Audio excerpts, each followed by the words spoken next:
Oh, we're Super going. good. Ladies and gentlemen, welcome to Lone Shark Live Origins by Night.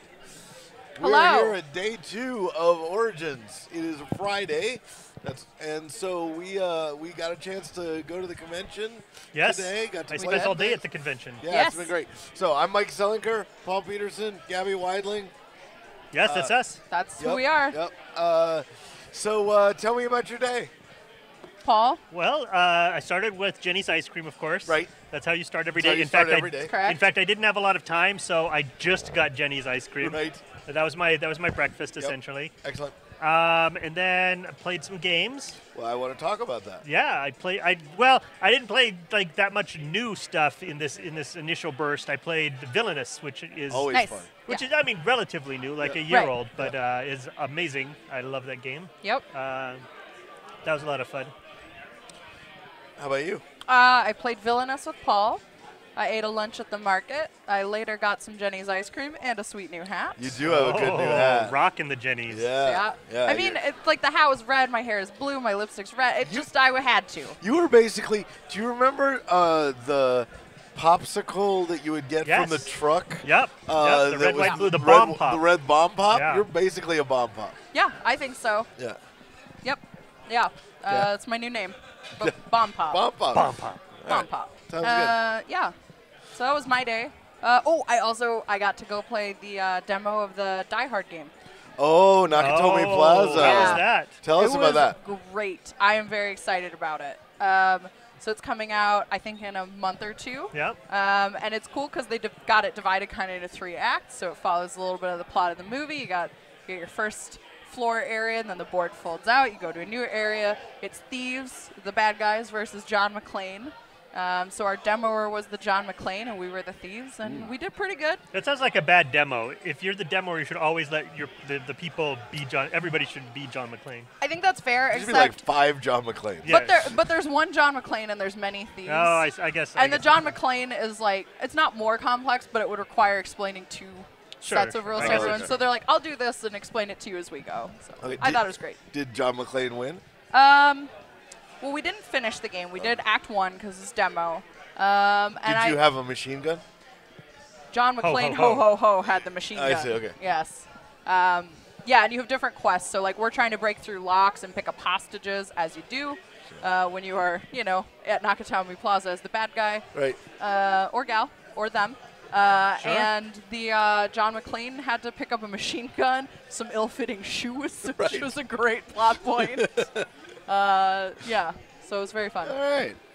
That's delightful. Highly recommend. I played a demo of Dead Man's Cabal.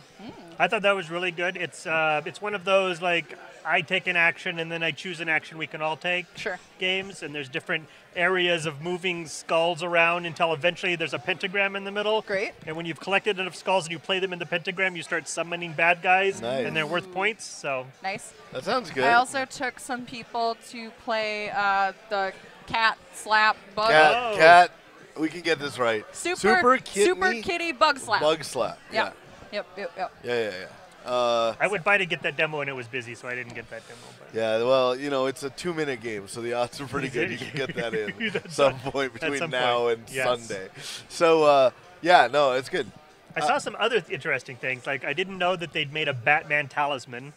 Yes. It's talisman as far as I Sure. can tell, but themed to Batman. So, like, when Batman gets the belt of Hercules, he just wins, right? I think Batman It's a utility. is belt. the object is the The utility belt of Hercules. Yeah. as far as I could tell, all the characters were the bad guys. Uh-huh. I asked for this. Paul did it right. Shane, Oh! what is happening? Jenny's. Oh, It's they- a honey's vanilla bean. It's Jenny's ice Look cream at for my this little- brownie. Look it. Oh, Our cute. team treats us right. That's right. Great. That was Shane, everybody. You saw him in his brief rainbow lightning speed. Yes. No, but I think everybody's the bad guys. You're all villains. Yeah. You're Penguin and Joker and everybody. Got it. Those are your characters, and you're running around. It looked like an asylum. So I think you're trying to get to the center of the asylum, basically. Oh, But otherwise looked very talisman-y. sure. Cool. All right. They're expanding that brand a lot. There was also I saw a Talisman game that was not Talisman. Oh, It was a cooperative game, not played on the Talisman board. It was played on a build your own circles with connections things, and you're looking for the talismans. You're the heroes running around looking for talismans. Yeah. It's cool. What did you do? Well, I unfortunately was Mike Selinker today. I met with printers. I did that day. Didn't you offload all these responsibilities? I didn't offload the production side. Oh, stuff, okay. So mostly my day. You would not have wanted to follow me around. But I got to play. I got to work on. Well, we'll talk about our first guest and I had an important meeting. About the game we're working on together, the game we're working on together. And then I got to play another one of his games that he's working on with the people who will be closing our show. Oh, cool. So it was just basically that kind of day. It's a full circle. Yeah. So we're gonna you're gonna see a whole lot of familiar faces. That's pretty much true of every one of these. Nothing wrong with that. So. I did want to mention one more thing. A mile south of here, as we speak, Kool and the Gang are playing. Oh. It's been nice. Sorry, guys. Gotta go. I mean, if I can hear them play Machine Gun just once, that would be pretty good. That would be pretty good. Well, we'll just have to have a celebration of our own here. Well, it's ladies' night. It's ladies' night. And Gabby does not want to be here anymore. Ready to leave. Speaking of which, don't bogart that. I'm not. I'm just going to ask Shane to get us some spoons. Shane. Hey, Shane. Can we get some more spoons? Oh, okay.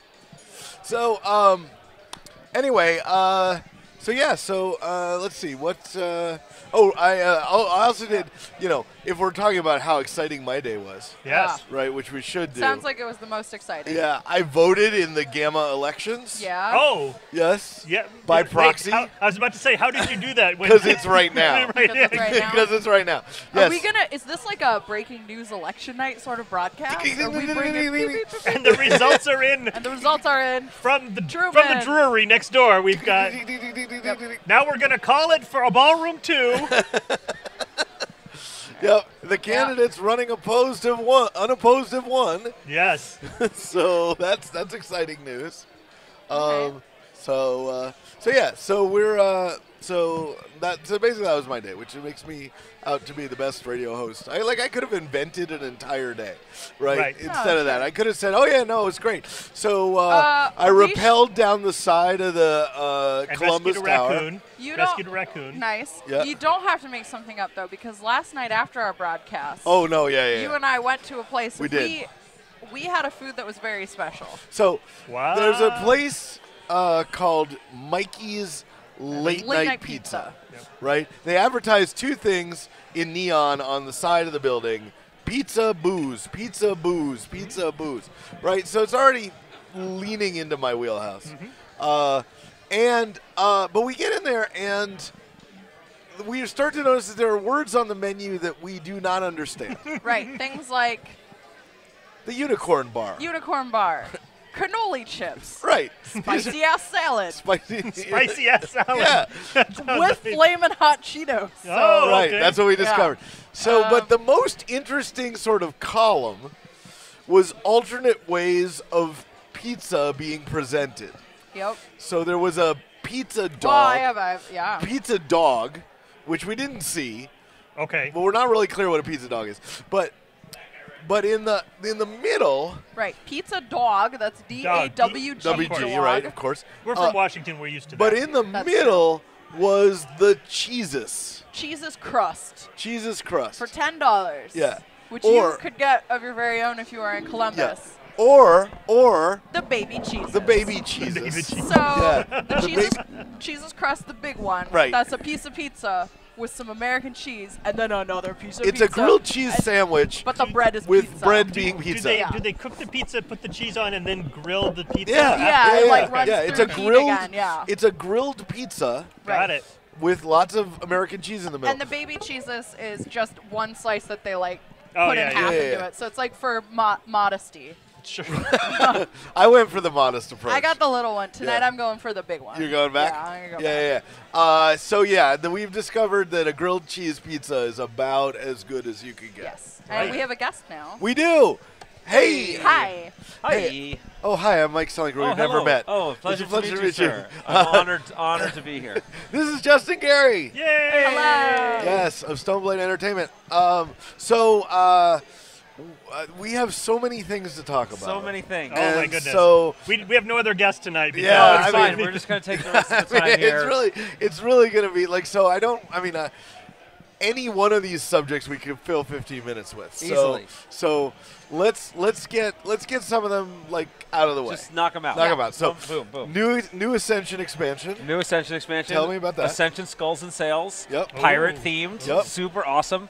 Also mechanically most ambitious one I've ever done. It has we take the center row and it's no longer the center. It just gets moved to the islands on the side and these ships move around the center. And you get a ship and you have crew and it interacts with the space you're on. You can get treasure. You raid other ships. There's a Kraken that you have to Approved. avoid. Nice. And if you Approved. defeat the Kraken, then you become the Kraken, and then everybody Oh. runs away from Whoa, you. you know, I didn't know. I'm I into that. Yeah. didn't know Ooh. Kraken ship was transferable. Yes, as it turns out.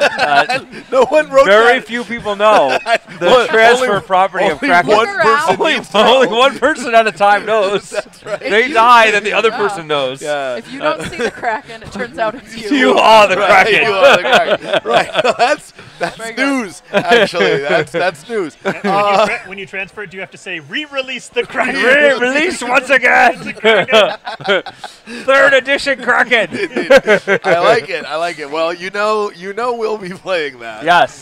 Because as everybody knows, Ascension's my favorite game. I've so. played Ascension more times than I've played any other game I- on the planet. No, Maybe there may be there- some versions of Solitaire I've There played. was a point where it went from Ascension is the game I play the most to Ascension is the game I have played the most, Wow. which is a big transition. They sound very similar, but one is very different than the other. Yeah. So I'm super excited. I can't wait to play that. It's going to be great. Yeah. I also think we need to talk about the game that you were about to show Gabby and Yes. Paul. Yes. I have before you played guys got things working again. Yeah. That's right. Oh, I have oh. played this game. It's super fun. Yes. It's called Ring. Well, you can. It's called Ringmaster. Please. Yes, it is called Okay. Ringmaster, and for any things that actually see things, you can see these things. But it is a circus-themed card game. It is inspired by a combination of Flux and kind of the craziest things that ever happened in any trading card game of all time.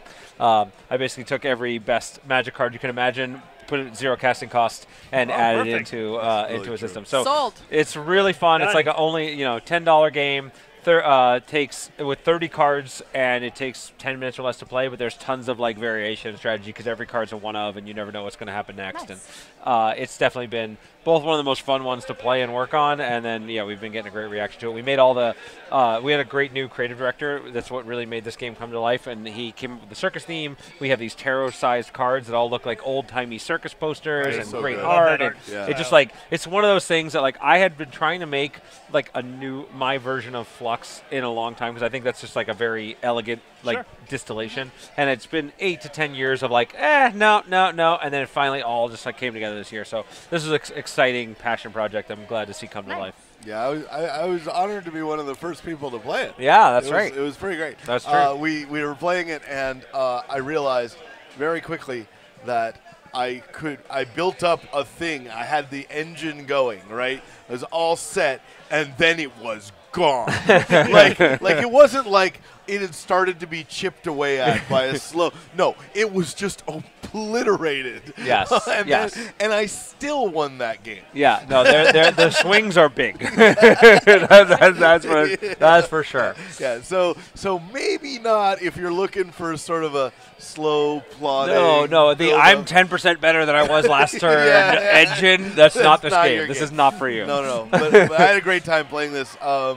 And yeah, you just had a production copy at Gamma. Here it Yeah, is. this is the real thing. It's finally, this is Nice. the first time I got my hands on the real thing too. So it's Awesome. been Are you fun. selling it at the show? It's selling at the show, Awesome. and it should be at friendly local game store near you right now. What's your booth number? Oh, you put me on the spot. It's got a giant Ultra Pro sign on top There of you go. it. Look for the you giant can't. Ultra It's hard to miss. Look for the But giant the Ultra. exact number, I have missed. Okay, no worries. So I wanted to those are important things. Yeah. I didn't want to Gloss over. I appreciate the knocking those out. Yeah, but I mean, I wanted everybody to, before we got into the more sort of personal fun stuff. Yeah. Okay, so important thing, if you watched this show last year and Justin was on it, you may notice that he's bulked up quite a bit. Right, he's getting ready for his run on American Ninja Warrior. That's right, which we can see in the background. Right, That's right. my next step. First game designer, then American Ninja champion. Yeah, there you go. So this paralleled another interesting development in Justin's life, which I cannot not talk about, which is that at, I believe, the last show we were at together, our booth, Lone Shark's booth, was next to Justin's booth. Oh, Now- I know where this is going. Yes. Now, Justin, please tell us about the brand that you are is resuscitating. the right Yeah, word? so yeah, I helped redesign and relaunch the Bakugan game, which was very famous about 10 years ago and is now back. It's got little toy plastic balls that So turn cool. into monsters. They where really do. Like you Yeah. roll them and they go. and they pop into Right, monsters, yeah. and I built an entire game around that. So there's like a full-scale, for reals trading card game with all the Excellent. depth and strategy of a trading card game, but also the skill shot component of throwing your monster at the table and trying to get it to pop open and pick up power-ups, and it's super fun, and it's been a blast, and we've gotten kids of all ages and adults playing, and so yeah, that's the setup. So the booth design at Emerald City Comic Con where Justin was. I guess this isn't the last show because we were at MomoCon together. Yeah. Right, same design, I assume. Same shit, Yeah. same setup. Yeah. So basically, the booth is a bunch of stations around a central cage. Right? There's a cage that there's a table in the middle and lights sort of pouring down Two at gamers angles. enter, one gamer leaves. Right. Yes, you except, got it. Except the two gamers in question are, one, a 7-year-old, and two, a member of the Stoneblade staff. And so what we see is Justin, who, as I mentioned earlier, has bulked up quite a bit, has just made himself ripped to the core, swinging his arms back and forth, shouting, Bakugan, Bakugan, as a terrified child is ready to throw a little ball out there. And basically, so he combined his two true loves of working out and crushing children Yes. in a Yes. way that I honestly think can't be topped. My favorite part about I would like all to this. subscribe to your newsletter. Yes, please do. Stoneblade.com. You can hear more. My favorite part about this was that, especially at Emerald City Comic Con, not only did we have this sort of big booth with the cage and the announcers screaming the cage match details, and we also had the cartoon. There's an anime that comes with Bakugan that's on, and we had the advertisement for that on loop in front of the booth, which also happened to be right next to Mike's booth. Absolutely. So for the entire 4 days of the show, Mike got to hear. So do you dream in that ad now? I will or? say, for the first 3 days of the show, before we pulled your wire, No, and you know the beauty of kids cartoon Yes. show refrains Right. it's a big brawl, Yeah. Bakugan. No, Just it's over and over again. Over and over again. I was particularly And tickled. of course, we're like, let me teach you about the cerebral thing that is the maze of games, you Yes. know, or the puzzle craft book. Bakugan. It was pretty that was my favorite part It was- personally. yeah, I got photos. It was good. I shared them with his family. It was pretty fun. So that's awesome. Well, I'm super excited about that. it sounds like Momocon went good too. Momocon was great. Yeah, I mean that project. I mean, it's the biggest thing I've ever done. I mean, the scale of it is crazy, and there's kids from all over that are just like loving it and coming up and being like, oh my, it's like it's such a fulfilling, awesome thing to see, and just playing with toys as my inner like 7 to 12-year-old is basically just like my inner 7-year-old is my outer 7-year-old.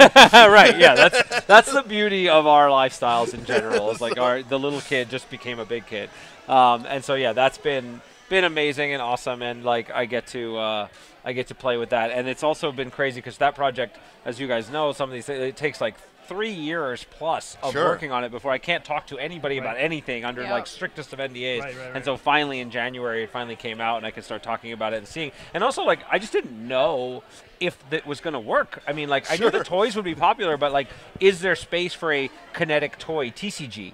That's never been done before. Like it's not. I wasn't sure if there would be an audience for it, and the fact that there like is, and people are enjoying it, and it's going has been great. So you're only doing a few shows where you have the big cage. What's your next one? Anime Expo in LA in 4th of July and through that weekend is the next cage match event. So you can come and anybody can go. It's open invitation. Right. All you got to do is win 3 matches in a row and you get a chance to battle me in a cage. In a cage. For real prizes, exclusive toys and crazy things and it's a big brawl. It's a big brawl. Is it a big brawl? Bakugan. I hadn't caught that. I really hadn't caught that at all. But thanks for bringing that up. I really was unclear about the details. Should we talk about the thing that we're doing? Yeah, let's talk about the thing that we never talked about. Do you have the box with you? Yeah, over there. Okay, Shane. Shane, can you hand me my bag over there? Yeah. So to set this up, Justin and I have been fans of each other for a long time. Sorry, I didn't mean to. No, you're fine. I just don't want to die. And our teams are fans of each other's games quite a bit. And so we said we got to do a thing together. It'd be super cool. For years. We've had this conversation for years. And then we finally said, no, we're doing it, right? And so after now like a year and a half, 2 years of just like pounding on a thing, I announced at PAX East that we were doing a thing together, and the crowd just went crazy. Crazy, mad, cheers, people Bakugan, losing their mind. Bakugan. Yes, you understand. You know how it is. Yeah. Exactly what they're saying. So it's not ready yet. Like we're not even trying. Do not go to your store and try to find this. No. But not ready. So much work to do. Oh my God. But this is the game. It's called Hide Society. So Hide Society. Go ahead. Yeah. Aww. So you want to hold it, Gary? No. Okay. No, I do heavy. not. It's very heavy. It's It's a really giant heavy. box. I did my workout today. I went up some stairs. So I'm done. It's not like. How do you think I got so ripped? I just lifted this box for 2.5 years. This is start working on my game. But no. So what this is a game that is sort of. It's the first game I've ever done since Betrayal at House on the Hill with a trader mechanic in it. And whole teams have gotten together to work on it. The whole Stoneblade team, the whole Lone Shark team, everybody's thrown cool ideas into it.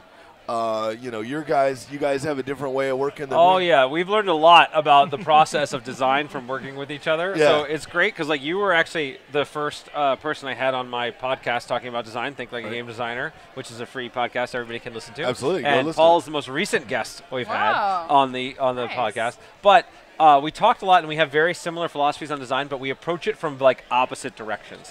And it's been awesome to get that part because your designs are all rich in story and have these deep, involved components to it, and all of these different parts. And I come from a very mechanical first kind of standpoint where I'm trying to make everything this sort of tight engine that you're going to really you're hooked on. And we've brought those together in a way that, as times, has caused a lot of struggle and heartache. Sure. But it's turned into something I'm really excited to unleash upon the world. Yeah. I mean, you guys have both been in on it. Yeah. Anything you guys sort of think is cool about? My favorite thing about a trader mechanic is when it's possible that there isn't a trader. Right. And this game does that very well. That's right. So I'm very pleased about that. If you want to play this straight up and everybody's cooperative and we're all on the same team trying to stop evil, you can totally do that. Yeah. Yeah. It totally still might fine. not work. You're never sure. Right. It still might not work. But then when you have certain people like many members of my team that are just evil at their core, Right. and they are gunning Yeah. for it. That's right. They can't always make it happen on that side either. So No. it's like Right. that Yeah. balance has been really fun to It play has with. been really yeah, good. I've been so impressed with the work that I've seen from the rest of the Lone Shark people, like Liz and Aviva and Yes, Chad and they're Skylar. amazing. Like the stuff they're coming up with, I'm just like, you guys, this is really cool. Yeah, they Um, and two of those people, Aviva and Skylar, like this is really their first. Like they've been working on our games for now years, but it was like, no, come in. We're doing a full team. Everybody's a developer on this game. We're Yeah. not segregating the roles. We're not doing, well, there's design, and then we'll tinker for a while. Then we'll throw it over the wall to development, and then they'll throw it over. No, everything has just been, it's chaotic and slower than we want and all that stuff. But it has produced an awesome result. And when it's ready, I am just going to be shouting it from the heavens because it is. I feel like I did when Betrayal at the House on the Hill was baked, right? Like when it was ready to go, and I was like, okay, I got something you guys need to see. And I feel like they were kind of Yeah. Well, that was sort of the starting premise when we started talking about this like 3 years ago. Yeah, right. And it was like I love Betrayal of House on the Hill. It's one of my favorite games. It has so many cool things, and it's like, what would we do if we were reinterpreting that today? And Right. like, how do we solve some of the problems that we've learned over the years, and how do we bring new stuff to it? So. Yeah, it's a tall order, but I feel like we're close to filling it. So Yep. Well, the close part, unfortunately, Well- I would like to be slightly closer. Yes. But we'll get relatively For close. definitions of Remember, close. 3 years ago is when we started, so we're relatively there. close. But it feels good. Like we can start seeing like images in our heads of this thing actually being finished. Like I said, I'm spending a lot of time meeting with printers and stuff like that today, so that tells you something good's going on. Oh, yes. But yeah, no, I'm super excited, and I can't wait to like we can actually play it with people now. So if you see us at a convention and we've got Yes, find me the here. book- I'm carrying this giant Yeah. box around with me, and we're ready to go. Yep, and that's something that we're all super excited about, and I think it's going to be really great. So Huzzah. Yay. I want to say, just want to close out with one more thing, which you already alluded to, but I wanted to close with, which was your podcast and book. Yes. Think Like a Game Designer. Honestly, I've both written game design books and I've been a student of them for a long time. If you want somebody to literally talk to you like you're a game designer, that is, to be inside your head and tell you what you should be doing, this is the best book I've ever read. Oh, thank you, Right? man. That Like means this, a lot. this isn't like, hey everybody, let's just imagine what games would be like. Let's explore. No, Justin's like, let me tell you what time you're getting up. Right? Is it 11:30? You failed.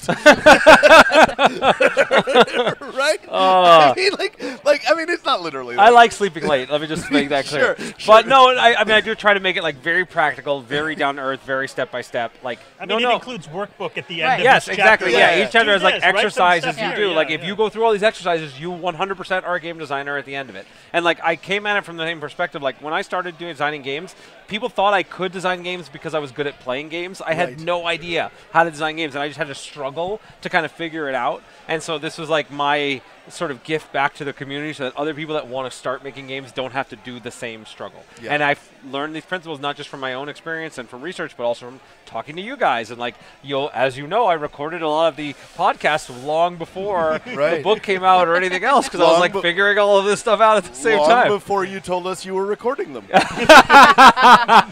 Gotcha. No, it's super good. It's a fast read. I mean, like it's not like 1,000 pages long. I mean, Yeah, it's it's like not a college textbook. Yes. Yeah. Those And- exist and they have their sure, place. But this is but not that. it's straight up best advice if you want to be a game designer. Think like a game designer at what website? Just thinklikegamedesigner.com. Okay, Easy. excellent. Cool. See, easy Yeah. enough. And That's you go- actually a good tip for you game designers. No need to come up with a fancy website name. Just put the name of the thing. Put the you're trying name to sell. on the website. You're good to go. There you go. Easy peasy. All right, Justin, it's always a Oh, pleasure, man. hell yeah. Thank cool. you guys. Good to see Bye. you. It was See you good seeing soon. you. Okay, now that the bodybuilder's gone, give me some of that dessert. Yeah. Well, Shane didn't bring us more More spoons. spoons. Hey, Shane, can you get us some spoons? Spoons. Yeah, don't scully it. I'm a pie face it. Nope.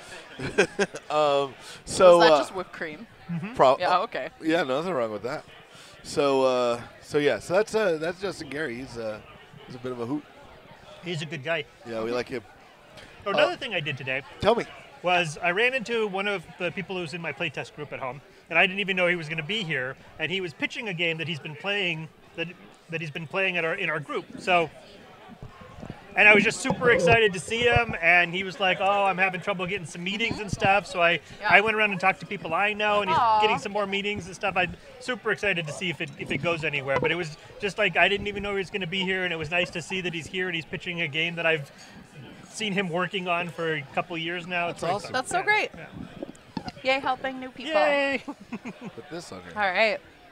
And now we have one of my favorite people. Look It's at that. Elisa. You're one of my favorite people. Aw. All of you are, This actually. is good. Yay! This is Elisa Teague. Hey! Yeah. She is. I don't know why we didn't have you on first. I mean, come on, Justin Yeah, Gary's. why didn't you have me on first? Justin Gary's Elisa is the gaming guest of honor here. at gaming Origins guest this of year. honor. Yes. So we've had the artist guest of honor and the gaming guest of honor. It's very exciting That's for right. us. We were out of guest of honors, though. Oh, We got to go get some more. all right. We'll mix them up. You're my guest of honor. Oh, that makes my heart Shucks. sing. Well, thank you for gracing us with your presence Oh, thank you for having me. and also going to dinner with me. That was great. Yeah, that was good. Yeah. So, although she, of course, has to see me doing this through the whole thing. Yes, this is my proxy vote for the. I'm sorry. No. Yes, they can vote this. Yes, they can vote. It's pretty much like that. So it's no fun to be around me during that. But I appreciate you taking your time. So you're you're the gaming guest of honor. The game design guest of honor. Yes. Is that what it is? Yeah, it's game designer, Guest guest of of honor. honor. Okay, so- I don't know, something like Whatever. Sure. What is that? What does that mean? that. I have no idea. What do they make you do? They don't make me do anything. Well, I mean, sort of. They encouraged me to do some panels, which I love doing, and I do anyway, and play games with fans, which I also love doing anyway. So I have a few play with the creator events of some of the games that I've done. And today I did my Real Talk panel. how much you're really going to make as a freelance full-time game designer. Oh boy. Which has been nicknamed by a lot of people as my Dream Crusher series. Yeah, That's right. that's good. So I did that today, and tomorrow I'm doing my RPG and story world building, That's right. focusing on building new governments and societies. And Gabby's going to be on it. That's right. Oh, you're on a panel? Yeah. I'm on 2 panels. And Rodney what do you too. Through Tales of the Trenches. I- Overcoming the hardships of whatever. Oh, I see. And now Overcoming. I heard that panel is actually titled something different, so I don't really know. 'Cause Whatever. I'm also on that panel. I know when and where it is, and that's all I need I know to it's know. at 2 That's p.m. pretty much it. I'm ready. Somewhere. Luke's, it's all up literally here. Luke has literally invited everybody, so it's going to be like Perfect. we're just going to walk up to the thing, tell a little story very quickly, and then walk off, and the next person's going to come up. I seriously Sounds believe that's Good. the whole I panel. might be slightly late. Well, that's fine. That's Then fine. you can Yeah. 'Cause I have be a in the end of the meeting. line. Close it out. But that panel's right between a meeting and my other panel with you. You didn't know you're the headliner? Oh, You're the gaming closing guest act, honor. so- Sorry, Luke. Uh, So yeah, Cool.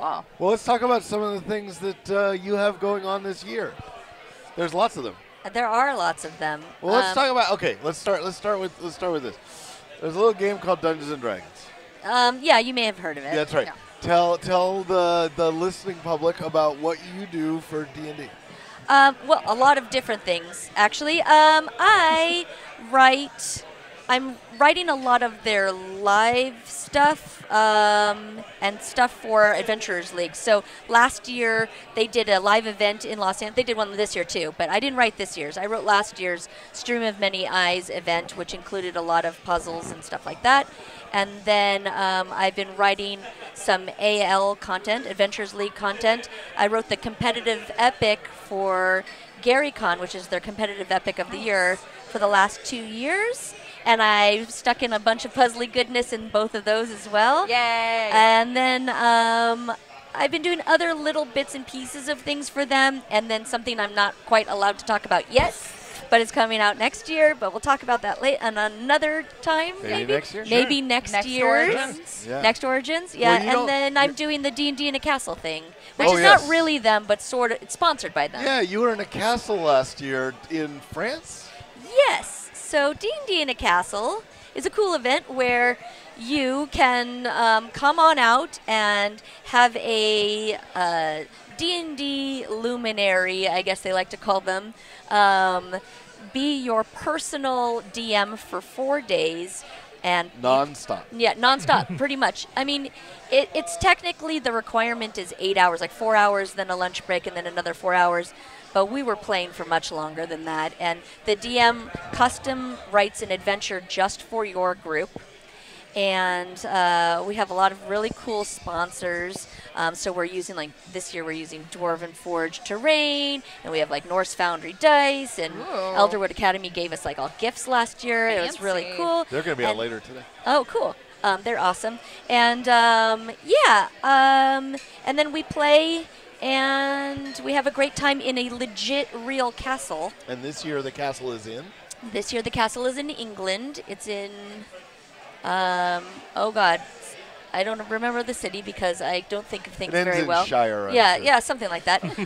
But yes, it's, Upon Avon. Upon yeah. Avon. No, it's something upon Tyne. Oh, great. Neat. Something upon Tyne. 'Kay. I can't remember the name. I'm Isn't so that sorry. one of the nope, never mind. It's That's up. a puzzle it's, spoiler. It's I up almost there. kicked you. I almost kicked you under the table. That Oh, yeah. was pu- real bad. no puzzle Rip off all the spoilers cords. allowed. Real bad. Yeah, we almost But gave yeah, away no, it's something. up there, like almost to Scotland, kind of up there. That's exciting. And yeah, no, I'm super fun. I'm super excited about it. It's super fun. Yeah. What else do we want to talk? How about Geek Out? What's going on with Geek Out? What's going on with Geek Out? Later this year, Geek Out 80s and Geek Out 90s will be coming out. Nice. How is somebody so young as you capable of working? I can't hear you suddenly. I hope it's just me. Why, thank you. No, I'm an 80s kid, Yeah, I know. but You got some I pictures can to prove pretend it. to be. By the way, I do have pictures. You have of it. some good 80s pictures. I of know, you. the hair. Oh, yeah, those Good. are some good ones. Dude, I don't know. I have. I feel like I have every phase of life, like down. Right. I went through my stuff, and it's cool because I have my hippie phase and I have my my goth phase never went away. Goth is still in me Sure. forever. Right. I may be bright and cheery, but the goth will always stay. But I did have a serious goth phase. But no, oh my God, I was totally a Valley Girl 80s kid. In the valley. In the valley, born and raised, and still living there. So No, that must have been so much fun to work on. yeah, I mean, writing those questions is long. Yo, I know. But I mean, the subject But no, matter keeps you going. it really is. So it's all geek skewed, of course, because it's Geek Out, but it's specific to 80s and 90s. And then there's more stuff coming. I'll be able to talk about it at some point. Sure. So that's Geek Out stuff. And then what else am I doing? Oh, and I'm working on the Wardlings RPG right now. Yes. Which is cool. coming out either late 2019 or very early 2020. From And Renegade and Renegade Game Studios, licensed by it's the Wardlings miniatures line by WizKids. That's the license, and I am writing the world that this takes place in and the entire campaign sourcebook from the ground up, which is super fun because this is new for me. I mean, I've written a lot of RPG stuff now, but being able to have full control, I'm like a mad god, Yes. creating worlds and she's magic. like a mad god. I'm a mad god. I am. No, Yes. I'm terrified of you. No, it's awesome because I'm like, oh, I'm gonna put this continent here, and this god controls this, and I'm gonna name everything whatever I want. It's awesome. So, but it's new. I don't know. That sounds fun. It is Yeah, fun. That's very cool. A little intimidating, but it's fun. It's Nah, gonna be. you're- It's gonna be good. You're good for it. So the premise of the line is really awesome. So They're it's cool very figures. different. Yeah, they're Yeah. really Cool figures. beautiful. Yeah, and it's, there are some really good RPGs that are aimed towards little kids, but there isn't anything that's really aimed towards this market, which is like the the tween teen market specifically. I think a lot of adults are going to play it because I'm interested in it. I mean, I know I'm biased because I'm writing it, but I think a lot of adults are going to really dig it. But there are a lot of cool mechanics that I'm putting in there that are specifically for like the teen market, and I think. So they tweet and things like that? What's that? They tweet. No. Oh, they Sit have around tweet. watching No, YouTube they- videos. Yeah, what they do is they climb a tree, they grab a crow, right? They tie a note to it and send it to their friend. Right. That's Yeah, tweeting. tweet. Oh, I should put that in there. I'm still in it. No, I'm that's kidding. fine. No, I'm you not. should. I'm not. No, and, I'm not. And I'm you not. should, and it's all yours. Can we talk about something that we worked on together? Yeah. So specifically that you were the voice of. So Yeah. Gabby and I made an escape room Yep. for the Maze of Games. Elisa helped out on it in a number of different ways, but in one very specific way, Yes. she was the voice of That's the right. library. Of the library? Of the No, library. the Librarian. librarian. Yeah. That's Yeah. different. Well, I Yeah, guess- I'm like, well, The you're kind of a library itself does not talk. It is a mystical sort of universe, Sure. but like it's not that. Okay, well, I mean, I hear it like coming from the walls. Like, Yeah, it it's sounds the like- librarian. Yeah. the librarian. This was the funniest. I cracked myself up that day Yeah.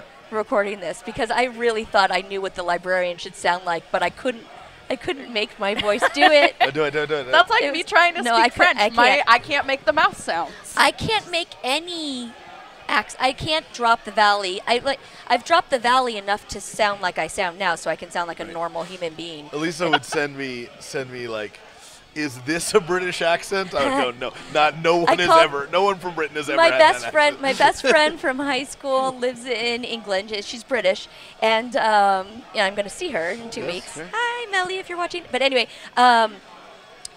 and so I was trying to contact her for desperate help. And I was like, I just can't. So I sent you regular ones, and thank goodness you used them because I used the ones that sounded like a British person. no, you Yeah. didn't. You told me you used the normal ones. Oh, no, I haven't yeah. been up to That's the right. room yet. I'm scared You're now. right, actually. I Okay. did use, you're right, I actually did. But you use- But no, I was laughing my little tushy off Yes. because I would stop the recording and just bust out in laughter at I was all alone laughing at myself about how really good. ridiculous Right. I sounded. It was really good. So I tried, guys. I So tried. if you're in Seattle and you want a great Maze of Games escape room experience and you want to laugh at Elisa, then you should come and play our escape room. Yeah. I know. I need to Very come good. up. Yeah, You do. come up. Let's spend more time arranging our social calendar. Oh yeah. Listen, Right someone there, live on commented the- and said they enjoyed that. So I hear that's what you do on this show is just make plans with people and let Yeah. everybody else Yeah, watch. yeah, just yeah. you can know what we're doing. Can you pick me Sure. up at 9:45? It'd be really helpful. Well, I mean, we could talk forever, and Yes. and I would love to. Yeah. But we Are you can't. kicking me out now? I- Yeah. No, mean, I don't know. I no. don't see anyone waiting to get on. The twist. Is it Oh yeah, never mind. We're But- ready. fine? But- Goodbye. I know. But before you go, Go before do you your go- guesty things. No, before you go, is there anything else you want to tell people you're doing at Origins, where they can find you? You can find. Well, what day is it? It's Friday. So Currently. tomorrow I will be on the aforementioned panels. One at 2:00, but I don't know where to tell you to go because Don't I don't find- even know. 214. 214. 214. Oh, room 214. Yeah. Who knows where that room is? Well, my but I'll panel be today there. was in something called A-Pods. Yeah, So- those are the BattleTech pods. No. Um, No. It's something. To be fair, by the way, anybody who wants to schedule me for a panel in the BattleTech pods, I know that would be. You're in? I was actually Yeah. hoping that's what A-Pods meant, but it doesn't. You go across from A-Hall up the escalator, and then there are rooms up there, and those are the A-Pods. All right. So- right now the 8 pods are being used for a Gamma board meeting as I keep getting. Oh, things. okay, there you go. And then, so I have that, and then 4:00 is the world building one. Yep. Also, I have no idea what room it is because I'm unprepared. That's yours, so you let me know. I will let you know, but guess what? It's going to be in one of those rooms right next to it. All right. So easy peasy. I have some games, but I think the tickets are sold out. Yeah, So I don't well, want to you are the tempt gamer. you. You are the guest of honor. They were sold out today. So, and then I'll be just walking around, hanging out. She's I'm hard not- to miss. Yeah. I'm not wearing them right now, but I have lots of fun pins to trade with people. No, So if you see me and you're scared to like say hi, just like say, "Oh, I want to trade a pin," and then we can start talking about games. Yeah. And then I'll be playing lots of games. And my goal for tomorrow is to play a bunch of new games. Cool. Okay, me too. So Can I play? come with me. Yes. Okay. Are you scheduling your social calendar? Yes. That's very helpful. Give Okay. the people what they want. Yep. All right. Ready to get up now? Yeah. Lisa, thank you so much. Bye. Thanks, Remy. Bye. I love you guys so much. Goodbye. Ooh. That was fun. Yeah. Delightful, as always. Always delightful. This brownie situation, also delightful. Mine now. All right. Please You guys enjoy. talk. You guys say interesting things. Interesting feels like an awful lot of work to do. You just get to it. Oh God, is it stuck on you? Okay. So Paul, Yes. what game have you not played that you want to play so far? That's a good question. I did kind of want to play the Batman Talisman a little bit, at least to get a feel for whether it's as ridiculous as Talisman is, Yeah. right? But I couldn't really tell from the map. The map is all sepia tone, so it all kind of blends in together, and then full color illustrations of Batman villains. So Yeah. I do want to try that at some point. What else did I see that I really wanted to play? Green Couch has a whole bunch of new cool little I love their games. booth. Yeah. They've got so many We fun got little so games much going coming on there. up. Yeah. I don't know if we have anybody from here. I don't Oh, know. boy. Okay, here's what you do. You just sort of bust them. Like Hey, you just sort of you know what snap we them in haven't half. mentioned recently? You know what? This show is brought to you by Twist Gaming By and all Twist their Gaming. awesome equipment. You know why? Because It's a this is twist. their equipment. That's right. Put it on your head. At Twist Gaming, we don't know if you've noticed this, but they like purple. That's right. We actually just transitioned from Elisa. Yeah, who was from one entirely purple to the next purple. Right. There's a lot of purple. I hope going. the purple theme keeps up because Could I like happen. purple too. I think got I'm this gonna dye cool my hair purple purple. mug. There you go. Do it. I You know, should. I You should. look good in purple. I do. Do purple. Yeah. Are you gonna change your hairstyle? Yeah. I'm way overdue for a haircut. Actually, I should have got one before I came. It's okay.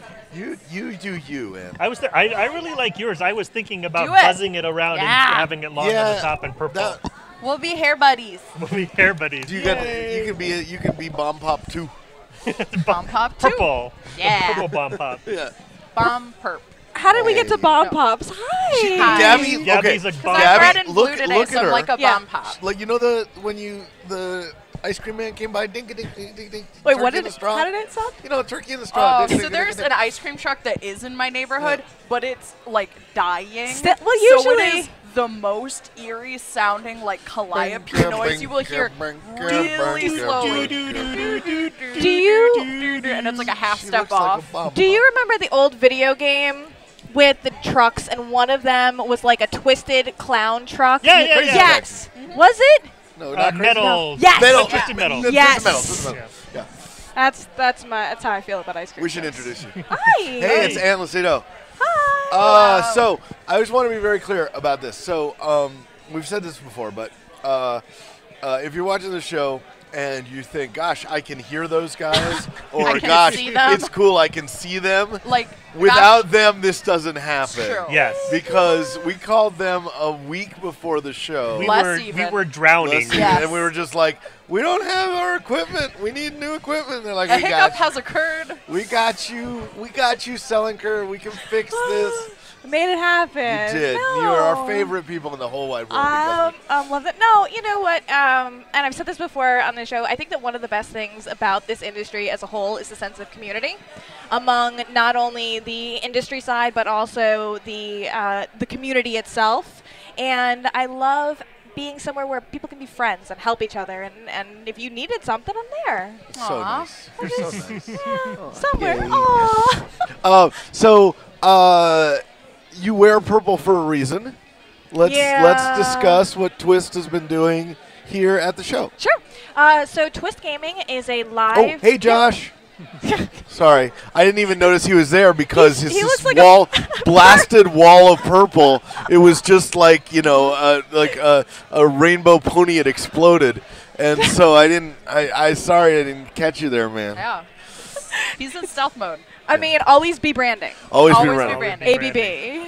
ABB. Twist Gaming is a live stream on Twitch. We are Twitch's first partnered board gaming stream, which is really cool.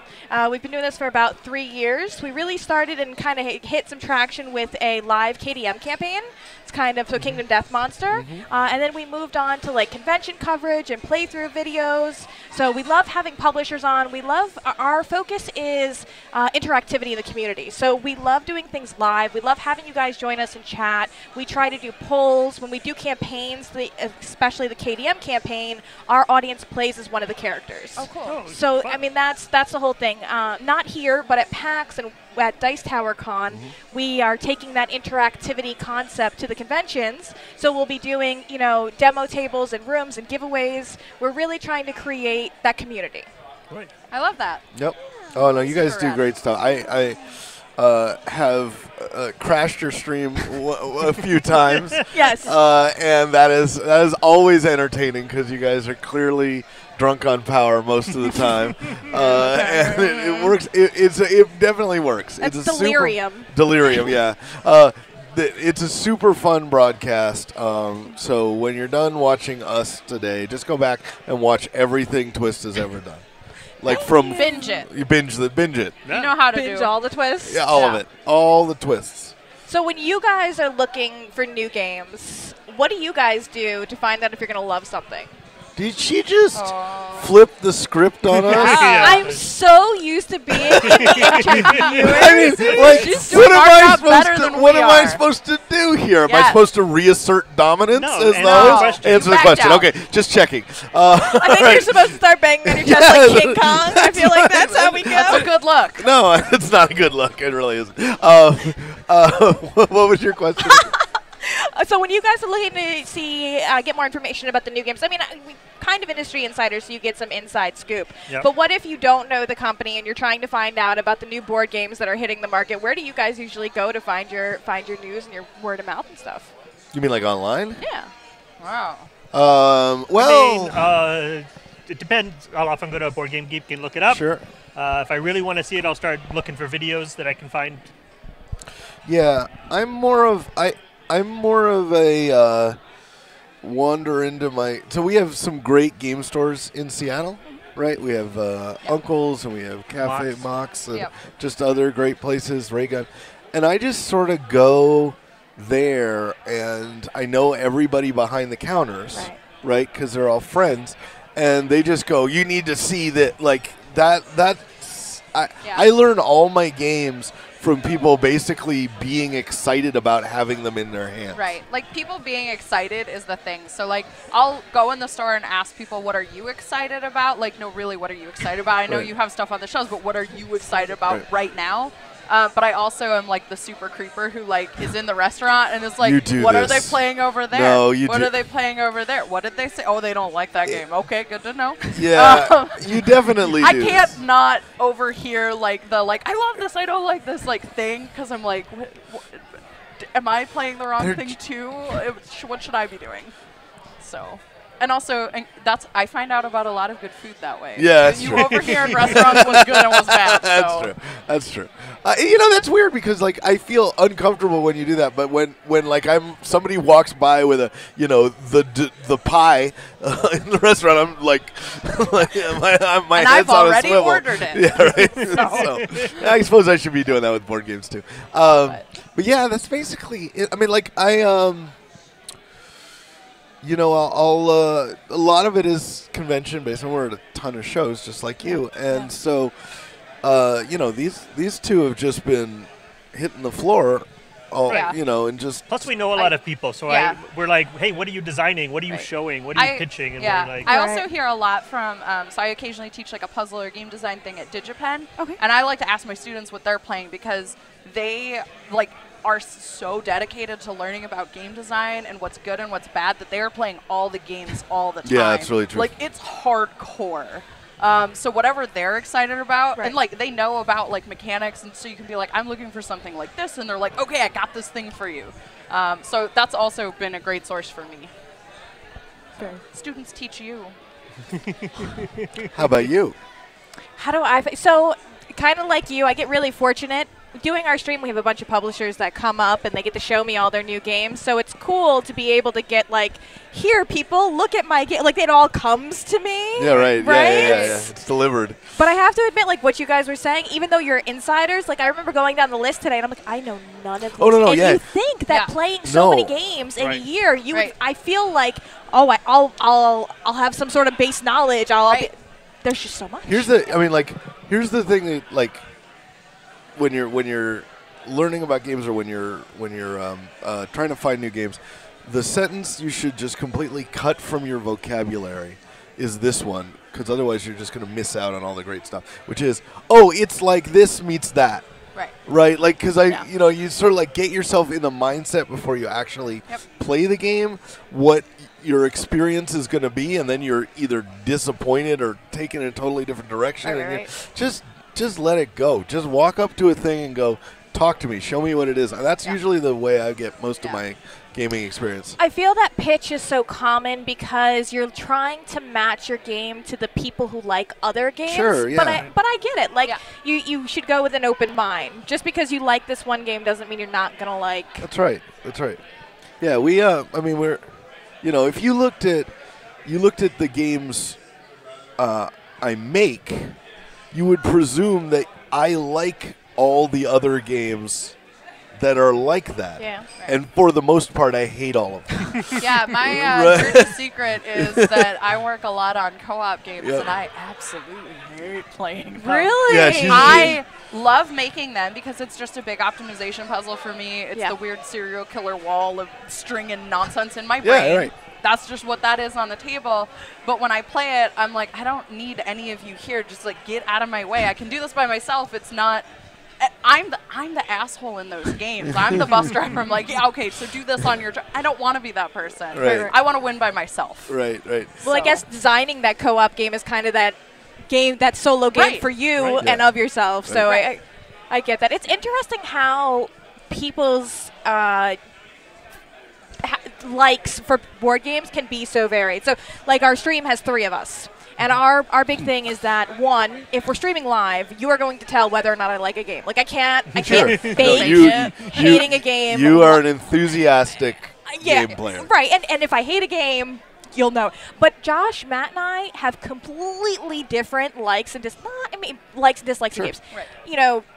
Matt's very much so like Secret Identity and backstabby and cruel. Josh is smash 'em up, beat 'em up, and I like puzzly kinds of games, games that are going to make me think. But it's so interesting how 3 people who are so close have such varied interests in kinds of games. And that's why you like our games so much. Aw. So back to what you're doing at the show. Yeah. So you've got a lot of people coming in, showing off. Where can they see this being broadcast? Absolutely. So if you go to twitch.tv/twistgaming, our show starts tomorrow at 11 a.m. and we will be streaming until 6 or 7. It's really amazing how you guys are essentially an 8-hour-long lead-in to us. So what we've been doing is our stream and then bringing our camera and equipment Right. immediately That's exactly downstairs. And then they have to be around so we can get it back so they're ready to go. in the Right, so they morning. basically So, have a 24-hour honestly, day. We cannot thank you enough. No, Like, we seriously so we appreciate it. And what you guys do, the show is so cool. So we're so happy that we were able to help genuinely. Anywhere we can help.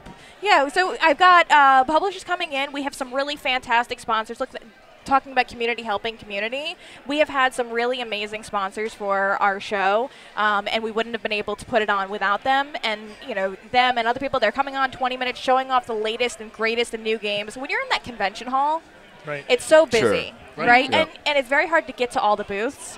But what I think is kind of nice about our show is it gives you a quiet front row seat to the games that you're most interested in. And what the publishers are bringing are not typically the games that you already know or you're already going to go out and look. Right. It's what did I bring brand new? What did I announce Monday? What's going to be available for Gen Con? So that's what I want to do with that show is I want to connect the audience at home with the industry insiders with the cool new stuff that they might not be able to get to at the convention. Awesome. Well, I think you can count on us being on your show next time. I'm for sure about that. So thank you again. Yes. We're thank so you. excited to see you, Ann. Very well. Wherever Josh went, Josh. come here. Just Ta-da! So watch these folks. They're fantastic. Yes. They're super fun. You should watch just 8 straight hours of them tomorrow. Yeah. I get real annoyed. And then watch us. And then watch us. Yeah. It's all good. So make sure I'm going to give my Matt pitch if you don't mind. Do it. Okay. Please make sure that you follow us on Twitch, Twitter, YouTube, Instagram, and Discord, where sometimes I show up and talk to people. Twist Gaming. There you go. Thank you so Bye. much, guys. Bye. So- I think if our next guest isn't dressed in purple, we're just going to Murder. have to paint him purple. Paint him purple. Yeah. That's better than what Yeah, I said. that's. Because I murder think I see on who's camera coming up seems next, bad. and that's you have fun with that. Yeah. You don't think I could just get a marker and just... Nope. Color in. Oh, it's like it's a a mustache. real- First of all, I maybe. don't know if you can reach up. No, he's a tall fella. Right. He's a tall fella. So, give me the update on American Ninja Warrior. How's it Okay, going? so for a minute, Paul and I could see both of our eyes Yeah, looking yeah, up yeah. there. There was a dog, you guys. There's a dog? There's an running- adopt a dog event. And I'm sorry, I'm pointing people on camera. You Sure. can't see this. There's American Ninja Warrior. They're doing stuff with dogs. It's great.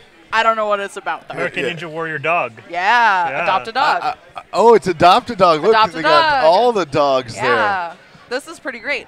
I'm And we've got a new guest coming on there. right now. Yeah. I'm just going to stare at the dogs the whole time, if that's Yes. okay. You got that on there correctly? Yeah, it'll just hook around your... yeah. It'll just hook around So your head. earlier, Yes. I had this moment where I was thinking about last we got night, it. and Yeah, I was yeah. like, "Oh, this is my chance to get to feel like Like I'm like this. the announcer at like a parade." You know what I mean? Like when they do that like terrible go. banter, and it's like, Yes. "Coming up next, we've got the Snoopy balloon," and boy.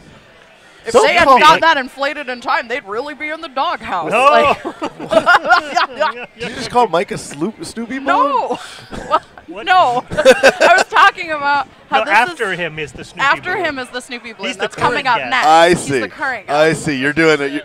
I'm doing the Macy's Thanksgiving Day Parade. Excellent. Pull this a little Yes. closer to your face. There you go. Perfect. Mike Elliott, thank you for joining us on the show. Welcome. Good to see you. Yeah, it's lovely to see you. So, I mean, we could spend an hour listing all the games that you've done. So, go ahead. I was going Ready, to take go. the next hour off. When I was 4, I made a game out of sand. It didn't last long. Oh, is this on mute? What up? Oh, we got a technical. Who's You're it? fading a little bit in and out. Do we say We something? got it? Say something. Hello. Yeah, there we go. Yeah, okay. It was weird because I could hear you because I'm sitting Oh, next Anne's to a you. professional. She put it on the mute when she took it off, so we didn't Oh. get it from the thing. Don't ever let a Right. podcaster be on your show is what we learned today. they'll ruin your tech. They'll do it better than you, and you Yeah, won't be able yeah. to undo the better That's they right. did. That's correct. Mike, tell us about some of the games that you got going here at the show. So this year I've got normally I work on a lot of trading card games. Lately I've been trying to branch out into card or non-trading card games and board games. This year I actually did a kids game that I'm kind of excited about. Oh, cool. It's called Snowman Dice. It's being done by Brain Games. Do you want to build a snowman? Like, do you build a snowman in it? You build a snowman. You have That's cool. You have a hand of five dice, and there's a little marker in the center that represents the North Pole. Sure. And each player rolls, and the faces of the die, one of them is the bottom, one's the middle, one's the top. You have to stack the dice on top of each other Oh, nice. Wow. and form a snowman, and then one of the faces is an arrow. And if you roll the arrow after you have the snowman, using one finger only, just the little wag, you push forward and you try and get the snowman to the center before anyone else. But you can't be too fast because But your wait, snowman will fall You over. can't be too fast because your snowman will fall over. But wait, there's more. Oh, but wait, there's Oh, more. right. All right. Somebody thump. One of the faces is a snowball. Guess what happens if you roll the snowball? You throw the die. You throw it. You flick throw the it. die, Oh, and, nice. you can try and knock over somebody else's. Oh. So they've been playing it That's over fun. here in the bar. I gotta say that So- the genre of games set in the frozen north is like surprisingly fantastic. Like Yeah. just like anytime somebody starts there, you know that there's gonna be Here's- like penguins right. or snowmen. Well, Well, the North this Pole. is done by Brain Games, who are Yeah. the same guys that do Ice Cool. Here's Right, the yeah, thing, yeah, which yeah. is phenomenal. Yeah. Here's Yeah. the thing about snow and cold games. I come from Minnesota, Wisconsin area originally. Frozen snow. Frozen cold tundra coldness. Yeah. I know we got nothing on Alaska, but if you're gonna make a game that's all about cold and snow, like it's got to be good because we're the people who are gonna play it, Right. And we know what's fun and got standards. cool. Yeah, we know what's cool. What's cool? What's cool? Very See, cool. Yeah. So that one Great will be out at Gen Con. They've been showing it a little bit here. That's cool. That's awesome. So that one I'm excited about. Well, it sounds to me that while you say it's for kids, it's also for drunk people. Yes. I found that many drunk people behave like young kids. No, it's true. It's true. And appreciate and people who appreciate snowmen. Of course. Right? Like if you've Fans. got fans of snowmen. Yes. Drunk people Drunk- and children, Exactly.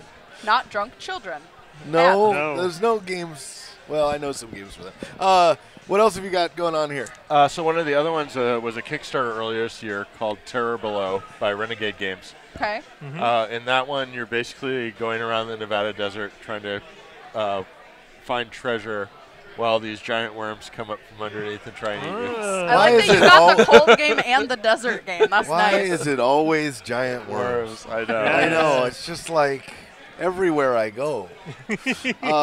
So watched a lot of Tremors, did we? I might the have. Hobbit movies? I might be 3 or 4 degrees away from Kevin Bacon. I'm not really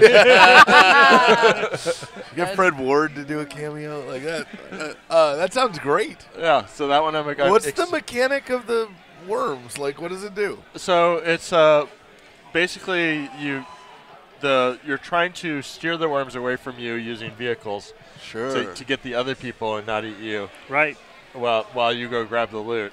Right. And they're trying to do the same thing. So It's a competitive worm steering game. Correct. Yeah, that's a pretty common genre, actually. Yeah. There's like 5 of those games here this year. not as common as the third one, which is a finger flick deck builder. Sure. Oh, of course. Great. All right, I'm in. So that one's with WizKids. It's called Conflicts, Terror in the Neutral Zone. Conflicts. with a Conflicts. with a K. Yeah. Excellent. And that one's Star Trek themed. Oh, okay. And you're basically flicking ships onto planets. And Okay. if you land on the planets, you collect energy, which you use to buy better ships. Hence the deck building aspect. And That's pretty much how Star Trek functions. Yes. That's Where's basically the, They the go story. careening through space until they hit a planet. And then they get a new ship. And then before you can win, do you have to solve some sort of like moral dilemma, ethical question? Yeah. Have to say no, we will not interfere. What? I mean, That sounds cool. that sounds cool, but there's a lot of what did you just say? it also has a Tholian ship that you flick sideways and it spins. Oh, nice. Oh. That's your old style right there. I like that. It I crosses like all that. the generations. No, that's very good. That's very good. Sounds like yeah. a lot of fun.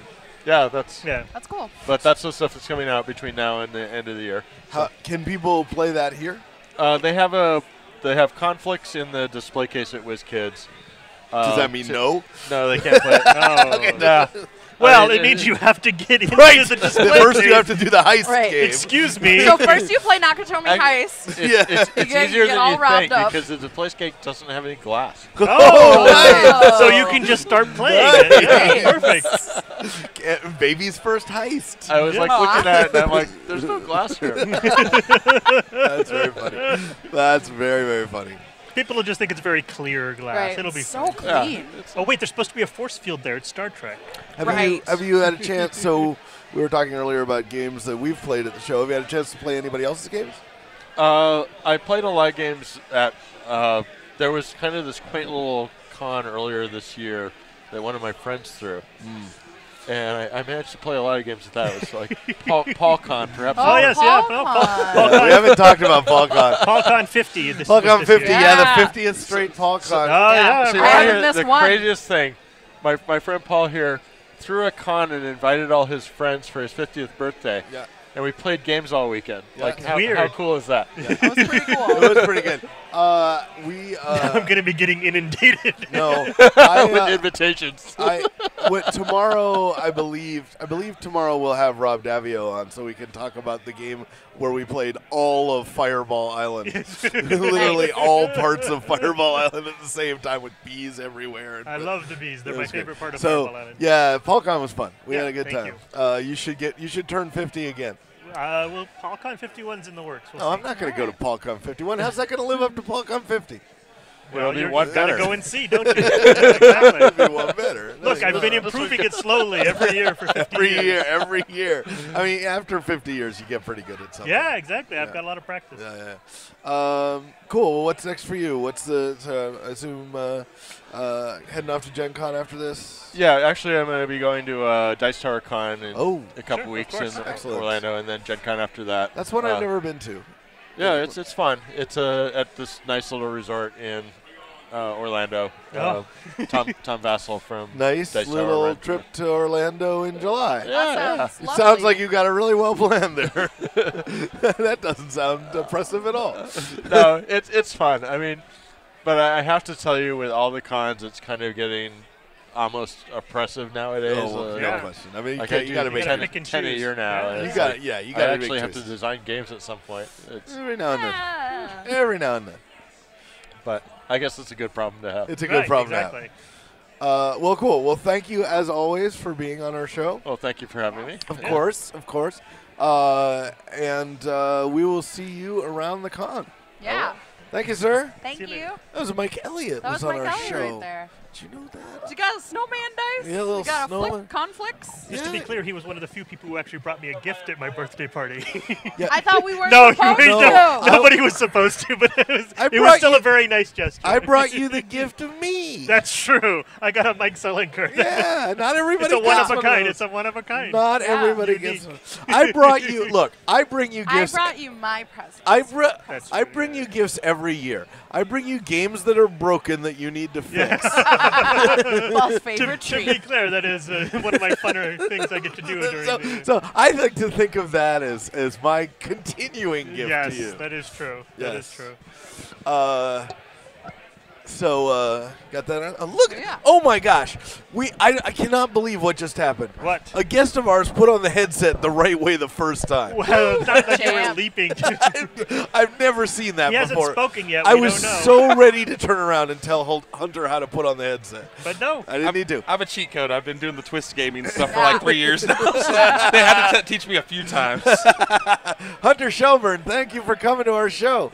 Hunter is from Pandasaurus. Oh. Okay, so Pandasaurus is. So I say nice things about companies on the air a lot. Sure. But I'm going to say something that I probably haven't ever said about a company before. Pandasaurus has the single best aesthetic of any company I have ever seen. Every one of their games is adorable and inviting, and just like you look at it and you just go, I can't believe I'm not playing that yet. Wait, I can fix that. Yes. That is one of You all right? that is one of the ways I pick new games. I'm like, that's real cute. I gotta do that. That's yes. right. Did Yeah. you? Yes. Sorry. We can So- talk about some of the cute games later. Well, we're going to talk about all of Pandasaurus' Well, of games. Yeah, course. they're all cute. So tell us, sir, about all the cool stuff coming out or out from Pandasaurus. Yeah, so it's funny you said cute because the game that one of the most popular ones we have here at the show is Dead Man's Cabal, which has a bunch of skulls. Yeah, in I it. was It's not talking the about cutest that. Wait, game. what skulls can be cute? Cute might not be the right word for it, but Yeah. it is metal. It looks cool. Nathan and Molly have a good eye for like cool, catchy design, and that one looks Yeah. like a metal cover. It's got like stark white and a skull and a crown on the skull, and that's it. And it's just there. Yeah, it's really cool. It's a cool little midweight Euro, like in the Dinosaur Island scale of stuff, with a bunch of plastic skulls, plastic bones. You do action I selection. like how you just Pentagram said. in the middle. I like how you just said in the Dinosaur Island style, as if you didn't actually start that style. That's also Whoops. Right. Like, I like to think of this game as in the Mike Selinker vein of games. somewhere in the Oh boy. the Selinker sphere. Yeah. Ooh, the sphere. Indeed. No. good. So yes. So tell people about Dinosaur Island. Yeah, so yeah, Dinosaur Island's strong. It continues to be one of the biggest best-selling games. John and Brian did a great job on it. It's a cool worker placement game.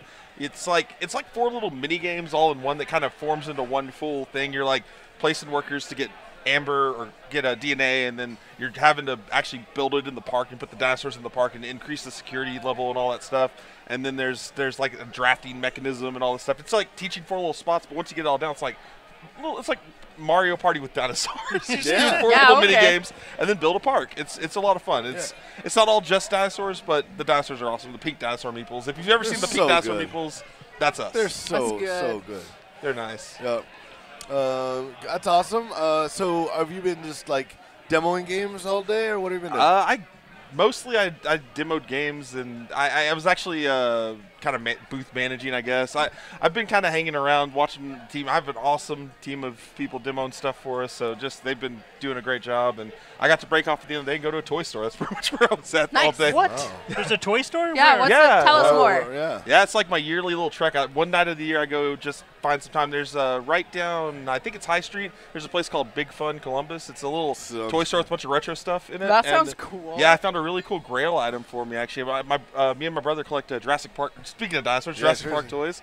And I found the Command Center, the original one from 93, in box. And I'm like, how am I going to get it back? Nice. Yeah. Who's got a pallet I can mooch? That's right. That's where I'm at now. Yeah, where are you going back to? Exactly. Because I got this art that I gotta. Oh, yeah? Yeah. She brought a dragon. I bought a big dragon art, and it's like, I'll see and it has to travel flat, and I'm just like, I'm going back to Austin. I don't.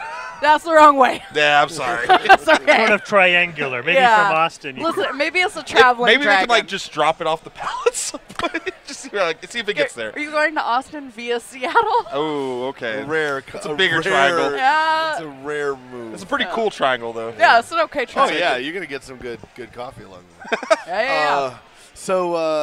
Well, that sounds awesome. Yeah, it was great. Next time you need to tell us. Yeah, my bad. I thought more people knew. I honestly I've done it a couple years now, and I walked out and I shared some pictures, and everybody's like, "Where is this?" I'm like, "It's like 2 blocks that way. It's real close. They need to advertise better or something." Yeah. Right. They should have a booth here. Yeah, that'd actually be really Really smart. should. They have tons of GI Joes too. I should not walk. I honestly shouldn't go in, but at least not with a wallet. Yeah. Right. Yep. What's coming up from you guys? So we got a Dead Man's released here. We got a Ohio, which is a new release, like a Portuguese Tetris-y type of game. Sorry, did you say Ohio? Exactly. It's spelled ARRAIAL. Oh, We could not figure out how to say it the other night. Yep. We walked by that and But we it were like, looked really yeah, interesting. no, it was real cool. pretty. The art is super. It was oh. cool, but Yeah. we were just like, Aurelio? Yep. Aurelio. It's Yeah. a Portuguese name. Okay. And I learned how to say it from the Portuguese designer, so I'm like, I'm going to stick with it. So apparently the R's are like an H sound, so it's Ohio. So Gotcha. it's interesting. But Yeah, okay. it's a really cool little puzzly game. That'll be out a little bit later. It's here at the show. We got Machikoro Legacy coming out. We're Nice. really pumped for that. That's going to be a blast. If you like Machikoro's one of our best-selling games. It's a really cool game, but this incorporates a lot of cool little changes that people have always kind of wanted, like dice mitigation. There's some ways to do that. There's some little other mini games and stuff that go on in it. A lot of changes. It's funny, I get questions like people come up, Machikoro Legacy. How's that going to work? How do you make a legacy game out of this game? I'm like, how do you make a legacy game out of this city-building game? Yeah, right, seriously. Right. SimCity's been out for a while. Yeah, it was like, So it's interesting. I'm really pumped for that. We saw the plastic. We got the test shots here, and it's so good. Nice. I'm so pumped. I can't even talk about it because it's all spoilers. that's all good. It's That's good. all But yeah, I got Mental Blocks, a little puzzle game with foam blocks in it. And since Jonathan Gilmour co-designed it, it has a trader in it for some reason. We all, Yes. yeah. Of course. It's Well, great. we love Jonathan Gilmour. He's If awesome. watching right now. We love you, dude. He of all the people in the industry who've told me they love Betrayal at House on Hill or whatever, he's the one who put it into action. He came back and he's just like, what if I designed this game that I think might even be better than Betrayal at House on Hill? And I was like, yeah, that's really good. Yeah, they're two of my favorite games too. They really are. He knocked Dead a winner out of the park. Well, it's so cool to work with the team that you've got. I mean, you guys got a really great operation Yes. going on, and you make such beautiful stuff. Yeah, and it's really awesome. They've expanded the team even more. We got Steve-O and Nicole recently, a couple of graphic designer and a really good production manager on Nice. board. And Nathan and Molly, I don't know how they operated with just them for so long, but I'm glad that we can finally give them some help. And they are so good. They have such a good eye for games. Every time we pull something in, it's like we test the game. I'm like, oh, this is amazing. It's just as good as everything we've ever made. How could it not be a surefire hit? So yeah, I'm legitimately extremely excited for the next 8 months of games coming out. There's some stuff we haven't announced that I'm really pumped about. That's awesome. It's awesome. Well, we'll see you at Gen Con, I assume. Yeah, I'll be at Gen Con. Yes. Do you have anything that you want to tell people to do when they come to Gen Con? Anything? Yeah, check our booth. We'll have some cool pins there. We have some here at the show. We'll have some new ones, a Machikoro pin, some other cool stuff, other cool promo stuff. Check us out on social media. We got a new website coming up pretty soon. It had a full rebuild on the back end, so that'll look much nicer, and it won't have the wrong pre-order dates for things and stuff like that, so it'll be great. You're going to have to teach me how to do the right pre-order date thing. Well, considering people have been like ordering Machikoro Legacy, like, why is it here? It says spring 2019. I'm like, we know. We wish we could change it. We had to rebuild the website to change it. So. I'm so sorry. I'm sure it'll be great when it comes out. Oh, yeah, it'll be great. Hunter, it's always a pleasure, man. Thank you for having me. Absolutely. Thank you. Thank you. That's a Hunter Shelburne. Yeah. So he reminded me of a game that I did see walking around. I was that waiting just for this, visual. he reminded me of a Yeti I once met. He reminded me of a very big man. Yeah, anyway. No, it was called Smash City. Yes, I saw that earlier. Smash City? Smash City. I walked by it earlier. Oh, okay, yes. Sorry. All I saw was they were throwing giant foam dice, and I Yeah. was like, oh, that must be some sort of weird demo for a smaller gamer. No, they're giant foam dice and cardboard buildings, and you throw the dice at them, and they're monsters. They're giant monsters. So that you throw them, and the city's getting destroyed as buildings fall down, and you're attacking with your special abilities. And I love a good monster fighting game. Yeah. Yes. Giant monsters and Monster anytime fight. The throwing thing things. I've missed about King of Tokyo is the possibility of injury. Yes. And so Yep. now I know I can get Yep. that experience. I'm a fan of all of those games, like Trouble in Maple City, Sure. Smash City now, King of Tokyo. It's all good. Giant monsters, I'm good to All go. good. If there's not risk of injury, like why even bother playing the game? Yeah, I Sounds mean, really. reasonable. Really. Yeah. We're including bread knives in our next game. We're working our way up. Bread knife. Yeah, we We'll just start want to there. see how those work out. Yeah, And then we can go to pairing knives. yeah. sounds fine. You guys haven't finished your. You said that's yours now. No, Yeah. I was like. No, We I'm were trying to sorry. be To be respectful. fair. I'm sorry, you I said meant- sorry, I this, meant- This is is mine. mine. I meant for a limited period of time. That's not really what this is mine Mine means. Yeah. All right. Well, now I know that I fell down on the job. It's all Yeah. right. Start eating. No, Yeah, I've got to Gonna go to a make toy you store. Bruce So while I'm down at Brock the toy Trotter store, just Yeah. get in there. Yeah. Yeah.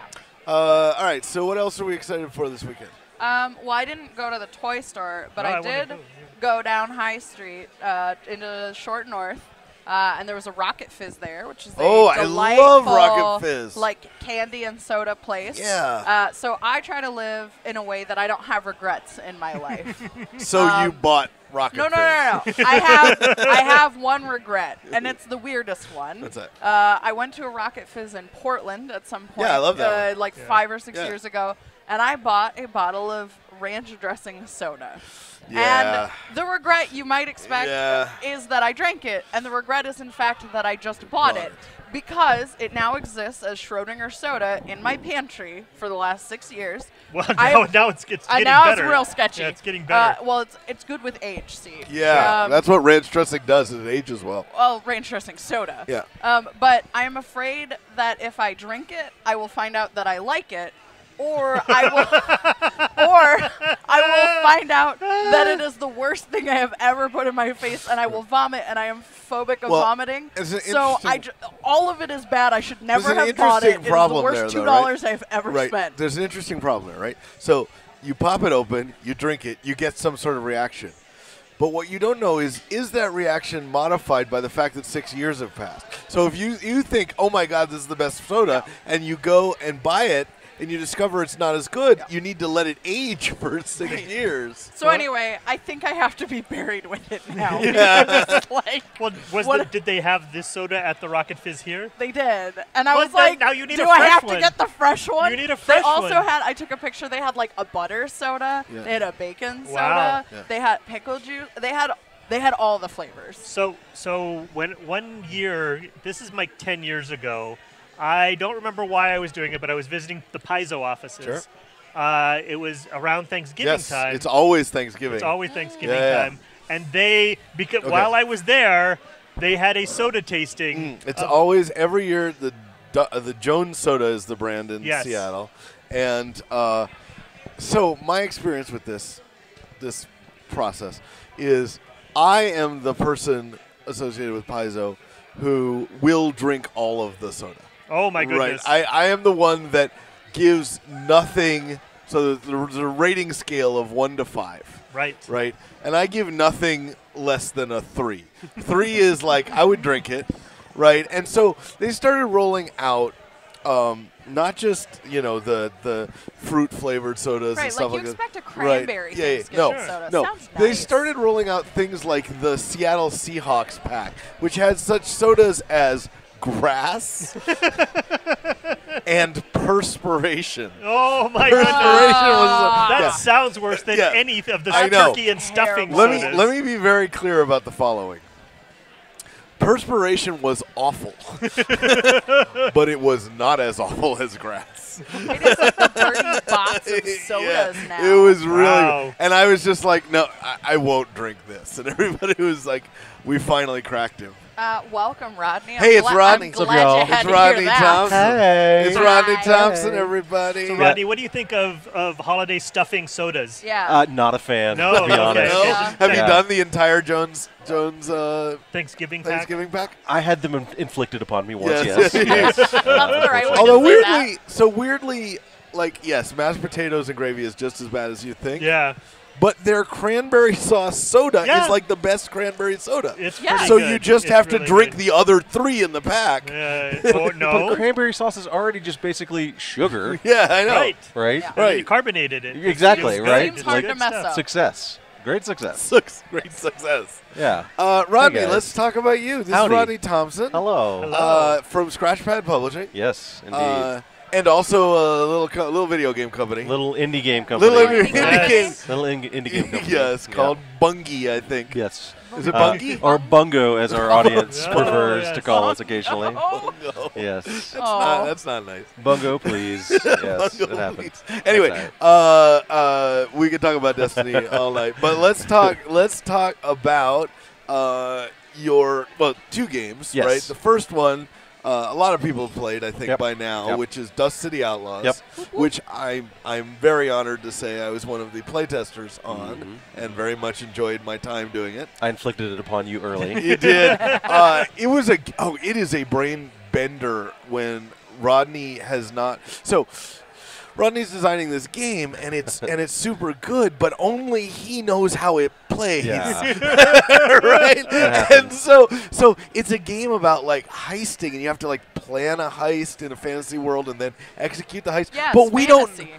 don't know the mechanics of the game. Yeah. And so we're like, I think this might work in a universe if we understood how things worked, and Yeah. it didn't work. Yeah, well, listen, your first mistake was when you allowed one of the players to say, like, you know what? Plans, legwork, we're not going to do any of that. We're just going to go right now. wing it. That did Yeah, happen. turns out heists and winging it are not a thing. No, not in a heist movie. Yeah, there's not a whole lot of heist short films, right? I would like that genre to exist so be bad amazing. now. But also, like, part of the Somebody Leroy Jenkins right, heist. exactly. And Yeah. you're just, oh, well, I guess we're going to have to plan another heist tomorrow. Well, and part of the fun of the heist, right, is that everything falls apart. Like, best laid plans Sure. fall apart, Right. but you need the best You laid need the plans to fall first. apart. Right? Yeah. I kind of jumped ahead, and I apologize. bet. So tell people how Dust City Outlaws plays. Yeah, so Dust City Outlaws, it's a tabletop RPG. It comes in a box set, so like a board game style box, and it uses a lot of board game like components to make it easy to pull off the shelf and play. Like Mike said, it's a fantasy heist game, and the idea is that you're going to be a crew of criminals that is given a job like assassinate someone or kidnap someone, and you have to come up with a plan, go out in the city and do legwork to get ready for it, a key part of the plan that you skipped. No, I was in favor of Sure, it. fair enough. And then you execute that plan. And then what I've done is I've tried to use both the game design and the components to make it easy to get on the table quickly, so that basically you can play this RPG, the tabletop RPG, with the amount of prep that you would put into like a board game, right? So 10 or 15 minutes of setup, and boom, you're ready to go once you know how to play the game. And that's sort of becoming my personal shtick, brand, whatever you want to call it. Well, you're two for for my two. game. Hallmark trait. 2 for 2, yes, so far, right? Is basically fast games that are fast to get to the table when you weren't expecting to. It don't require a lot of pre-game prep work. Right. Yeah. I think that's super great. I think that makes those kinds of games so much more accessible to more people. Yeah. Like, Aren't you supposed to be the curmudgeon of this group? She likes a lot I of think things. it's I live enthusiastically. Thank is you. what I do. Thank I you. like the thing or I hate the thing, and I don't Yeah. usually feel neutral. Well, you know, I love tabletop RPGs, right? And I like most of my game design pedigree is in RPGs, but also a lot of board games as well. And the thing I love about the things that I love about RPGs are, like, it's hard to get people to experience those a lot of times because of the amount of work that has to go into getting the game to the table in the first place, right? And I think if people, like, I think what I'm trying to do is make it so that people can experience all those great, unique things that RPGs do that no other games do by taking away that first barrier, that prep work, that 2 hours that one player has to spend away from the table to even get the game going in the first place, You right? see why I love this man? Because there's a lot to love. Basically just did my entire spiel. It was really good. You, to be clear, broke that barrier for this one right here. Oh yeah, it was your first D&D game. RPG. Oh yeah. Yeah. My first D&D game I sat in and I game you were running That's for right. people. That's right.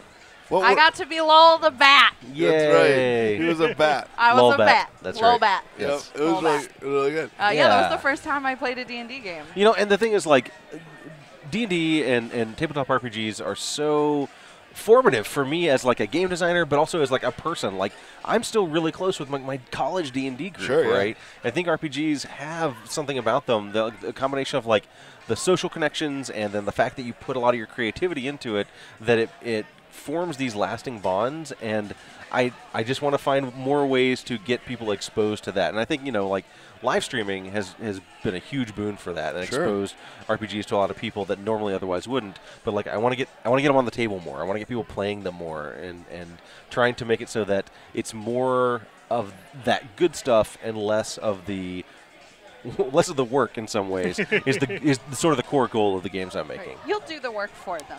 Yeah, in a lot of ways. Or one of the things I kind of do with both Dusk City Outlaws and Spectaculars is distribute that work among everyone at the table a little bit. And a lot of indie games do this. This is not like something I invented or anything, right? But a lot of indie games do that by basically saying, okay, we're going to spread around a lot of the world building, a lot of the scene creation among everybody at the table instead of putting all that burden on the one person who's running the game.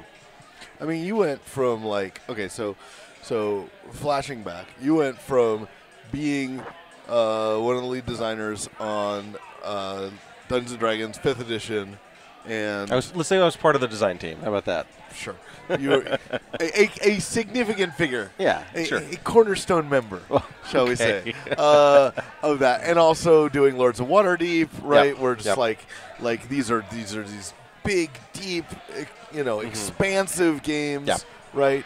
Then you switch over and you do a game like Dust City Outlaws where it's just, basically you got a co-designer, you got some people you're working with, but really, I mean, you're running this whole thing from start to finish. Like, what was that transition like? Well, I was really lucky throughout all my career up to that point that I had a lot of people supporting me, and that gave me the opportunity to learn from a lot of different people I worked with. So I got to observe art directors and observe production staff and stuff like that. So in some ways, it was like, okay, I've seen these other people do it, so I have an idea what goes into it. But in other ways, I was totally unprepared for how much of making a game isn't game design, right? I've been in an airplane and have watched pilots get into the cockpit. Sure, yes, exactly, yeah. And so I figure I can fly a jetliner. I played a video game once. Yeah, and like game design is, it's a lot of work, and there's a ton of craft that goes into it, but just to make the game come into existence, there's everything from just, like, the production side and the art side, but also, like, marketing and, all these things that I had no insight into. So, like, the sort of harshest bucket of ice water was like, oh, yeah, I should probably figure out a way to get people to know about my game. And that's an important step that I used to have other people that, in, like, the companies I work for, that were doing that kind of thing, and I just had to focus on making a good game. So in that sense, there's been a lot of difficulty transitioning from, like, working for Wizards of the Coast, giant companies, to one-man shop, right? But at the same time, on the other side of the coin, like, I get to kind of shape the whole vision. That's right. Right? And so, for good or ill, right, like, if you don't like that vision, whatever, right? But, like, for good or ill, like, I get to say, like, this is what this game is about. And I'm ultimately only answerable to me and the people who are going to play that game, right? And so that's really liberating and really refreshing. And it means that I can do things like take big swings, like I don't think Dust City Outlaws or Spectaculars, either one of those games, are the kind of game that a lot of like bigger game companies would ever make because it's so specialized, it's so targeted, and both of them are really trying to achieve a very specific experience. And so like I was able to create something that I think stands out and is unique. And that's really rewarding for me, right? Sure. Like I get to say, like this is a thing that I envisioned, and then like now through the magic of, Kickstarter and manufacturing, it exists in the real world now. Yep. So that's exciting. We should talk about Spectaculars. Yeah. So first off, is it out? It is out in PDF. Out in format PDF now. forms. Okay, Yeah. so Yeah. Spectaculars, follow up to Dust City Outlaws, Yep. but with superheroes. Yeah, it's a superhero game, and the big thing with this one is where Dust City Outlaws is all about fantasy heists. This is about creating your own superhero universe. So it's not just about being a superhero. You're actually going to, through play, create an entire universe, an entire comic book imprint, basically, right? As you play the game, you're defining different elements of the setting. So it's like, hey, okay, in this issue, the sort of SHIELD-like government agency shows up. And so you go to one of the books, and you open it up, and it's got a multiple choice questionnaire that you answer to define your government agency in your setting, right? So that by the time that you, like, as you keep playing through the game, every time you need a different element of the setting, like, the government agency or the super science lab or the bad neighborhood in your city or whatever, you define it at that time, and eventually develop this fully fleshed out comic book universe. So it's focusing on world building and campaign play in addition to like that sort of easy to get on the table. And what rad. has people's reactions been? Really good. It's been really interesting to see what people are already thinking about, like how they're going to bend it to their own devices. And the thing is, like, I've been running demos here at Origins, and I've been having each of those demos take place in the same setting that we're creating right now. And so, like, the people who played that first session impacted the people who played the second session, who impacted the people who played the third session, because each of them is defining different elements of the setting. And so, like, now what is currently called Bastion City is slowly developing into its own, like, fleshed out setting based on the choices that my players have made here at the show, which I think is, like, it's really showing how in just a few quick sessions, I've got a setting that stands apart from every other setting that we created during the playtest process. So you That's might rad. say you're making an origin story. Indeed! Oh, How Do-do-do-do-do-do-do. cute. Dynamite drop in there, Paul. Very good. Thank you. Maybe an Origins Award story. Oh, man, that'd be nice. Yeah. You got a nomination this I year. do. Yep, I was very honored to have been nominated for the Origins Award for Dust City Outlaws, so I'll be going to the award ceremony tomorrow night. The competition is stiff this year. Yes. So let's put It that is way. very stiff, Yeah. but You Yeah. should, don't forget, you can't go without a tuxedo. Oh, So you may need not to, be there T-shirt. then. Tuxedo T-shirt. Tuxedo T-shirt. Oh, it's a requirement. Yeah. Got it. yeah, or a penguin costume. Either's Okay. fine. All right, I brought both. So Oh, you know. good. Well, yeah, you want to be You're well versatile. prepared. I want to be prepared. Yeah, that's fair. That's Yeah. fair. Yeah, I'm excited just to be nominated. it is an honor just to be nominated. Yeah, It it is. really is. It really is. I mean, because honestly, like Dust City Outlaws it's an indie game. Yeah. Right. By Yeah, like, despite the absolutely. fact that I Like, don't. I mean, it's It indie really by is, you. right? But like and to get that kind of recognition alongside things like the 5th edition of a super popular game and like all these other things, right? Like it's nice to know that people out there are noticing the work that you're doing, right? Yep. So that's Yep. that's good, right? So we'll see how it goes. Yeah. Let's see what else. Oh, we did a game in the interval between here and the last time you were on the show. Oh, really? Yeah, we did Did we? a game called Thornwatch. We did. Oh, That's yeah. right. Yeah. Oh, wow. Yeah. Yeah. I don't know how time works anymore. Yeah, so right. Well, you have a I baby. can't, yeah, I have a 2-year-old, right? Yeah, And so so- like I have no so, idea. yeah. when You're just that- starting to peek out from the childbearing. I am. A friend of mine says that I'm emerging from the baby submarine. So, yeah. No, we really Yeah. did put out Thornwatch. We in did put that out gap. Thornwatch. That's right. Yeah, that's right. So that was- yeah, that was yeah. That was exciting. Like it was great to work with the Penny Arcade guys, and it was nice. Like I love working on RPGs. I like working on board games. They both give you very different Yeah. types of satisfaction as a designer, right? And so, like, being able to have that, like, brewing with Loan Shark, and then also doing my RPG stuff on the side, and then, like, working on video games during my day job, like, I get a nice broad Yeah. coverage along got a it lot of all, different yeah. genres. Yeah. Yeah, he's got it all. I feel except very sleep. fortunate. You have all except I sleep. have less sleep these days. That is true. That's- Yeah, but I feel very fortunate. That's That is, great. well, you've done some great work, sir. Thank you. Yeah. And, like working with you and like all the Learn Shark crew was a blast too. So like, In the future, we'll have to do it again sometime. We'll do it again sometime. We'll do it again sometime. I'm sure of that. Yeah. But meantime, if you're at Origins, Yes. You're at the Indie. Yeah, Dust City Outlaws is for sale at the Indie Press Revolution. Indie Press Revolution Yep. booth. I almost got the name right. Yeah. You should go down there. You Yep. should play Dust City Outlaws. Yep. If Rodney's there, you'll probably get a chance to play Spectaculars. You should Sure. do it. It's pretty fantastic. Yeah. It's spectacular. Hey-o. Yeah, you just sort of leaned into the Yeah. like your reviews must be very interesting, right? Yeah. It's like it didn't seem very spectacular. Right, to me. yeah. Like you're just sort of teeing that Yeah, up. yeah, maybe.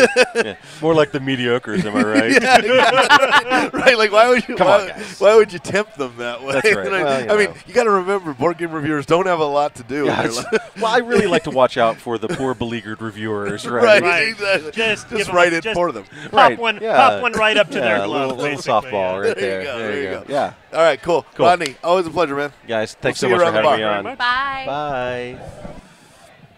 Well, my work here is done. Yeah, you did. You earned it for tonight. I don't know. I mean, Ninja Warrior. One of these guys was named Booty, and he was not wearing a shirt or shoes. And yeah, That's that fine. seems Oh. like the wrong decision on something called Ninja Warrior. No. Wait a minute. They hit Yeah. a thing and then they're covered in fireworks? Yep. Yeah, that's That- how you know you've made it. You Is did your well. on fire? Ow, That guy ow, just ow, got ow. $10,000, so yeah, I'd hit that button too. Yeah, if you go up the tall wall, you get $10,000. Yeah. Oh. But you only get 3 attempts, so if you screw it up. Oh, you get more than one attempt. Yeah, to For get the tall wall. for the last. When do the dogs come back? I don't know. Because that's the part I cared about. Part was pretty good. Yeah. Yeah, when I used to watch this show when it was still just the Japanese show before American Ninja Right. Warrior happened, and they always had like some comedians who'd come on and make funny faces and fall in the first obstacle, and guys who'd streak on. Streaky. Yeah, trying to That's- do the course naked. Oh, sure. That's got to It's be a bold entertaining. strategy. They don't do that nearly as much anymore. They're a little more serious about things. Yeah. Well, that's what'll happen when you got some Ninja Warriors going on. Well, that's true. Once it's there's $10,000 on the line. Oh, there Yeah. sure is. That's money you could use. I could definitely use that. Same. Oh, I love a blue drink. Ooh. Now that is All a right. blue drink, sir. You got to tell Put us this on about our this. head. Put this on your. Do it exactly Yes. the way it's shaped right now. Yep. There you go. Right over your Blue face. drink, lots of fruit. Oh, Lots of yeah. drink- It's got a lots of lime drink for and me. a lemon Put with this some on your- cherries. That's a That drink for me sounds right there. so good. All right. All right. So, ladies and gentlemen, we have Jeff Sorensen with us. Hello, hello. Hello. So, Shane says, I cannot not say how this happened. Shane says, Mike, do you want tabletop gamers on your show? And I'm like, I mean, not just any tabletop gamers. And I don't hear that there's a Y in the name. Gamers. right. Like he doesn't say it like in any way that. So I almost booted you off my show just Yeah? out of a sheer misunderstanding Ugh. of what was being asked of me. So that would come thankfully, across as homophobic. And then that'd have been, yeah, like, no, that really would have been hurt. terrible. Like, We wouldn't have oh. wanted that, Yeah. right? So, but no, once the proper spelling was explained to me, Yeah, of course we'd love to have you on. yeah, we love it. We have to say gamers. Yeah. Gamers. So, in case you don't know, that's Paul. This is Hi, Paul. Gabby. Hi. So, tell us about what's going on at the show. Sure. So, Tabletop Gamers is a nonprofit organization. We run events at conventions. We're Oh, at. my bad. I don't have my badge. Okay. Oh, we Mine's got. in my we're at- pocket. I assume they know who I am if they're here at this point. Well, no, but I Yeah. mean, I wanted to show the ribbon off. Yeah. Oh yeah. So we have these wonderful gamer and ally ribbons, Yep. and then this year at Gen Con or at Origins, Oh, we're also we've got the doing the pronouns. pronoun Pronoun ribbons. ribbons. Super We're great. working with Greater Than Games to bring the pronoun ribbons. Oh, here this year. Excellent. that's awesome. I love Yeah, that. they're a great group. They've been a long-time supporter of us.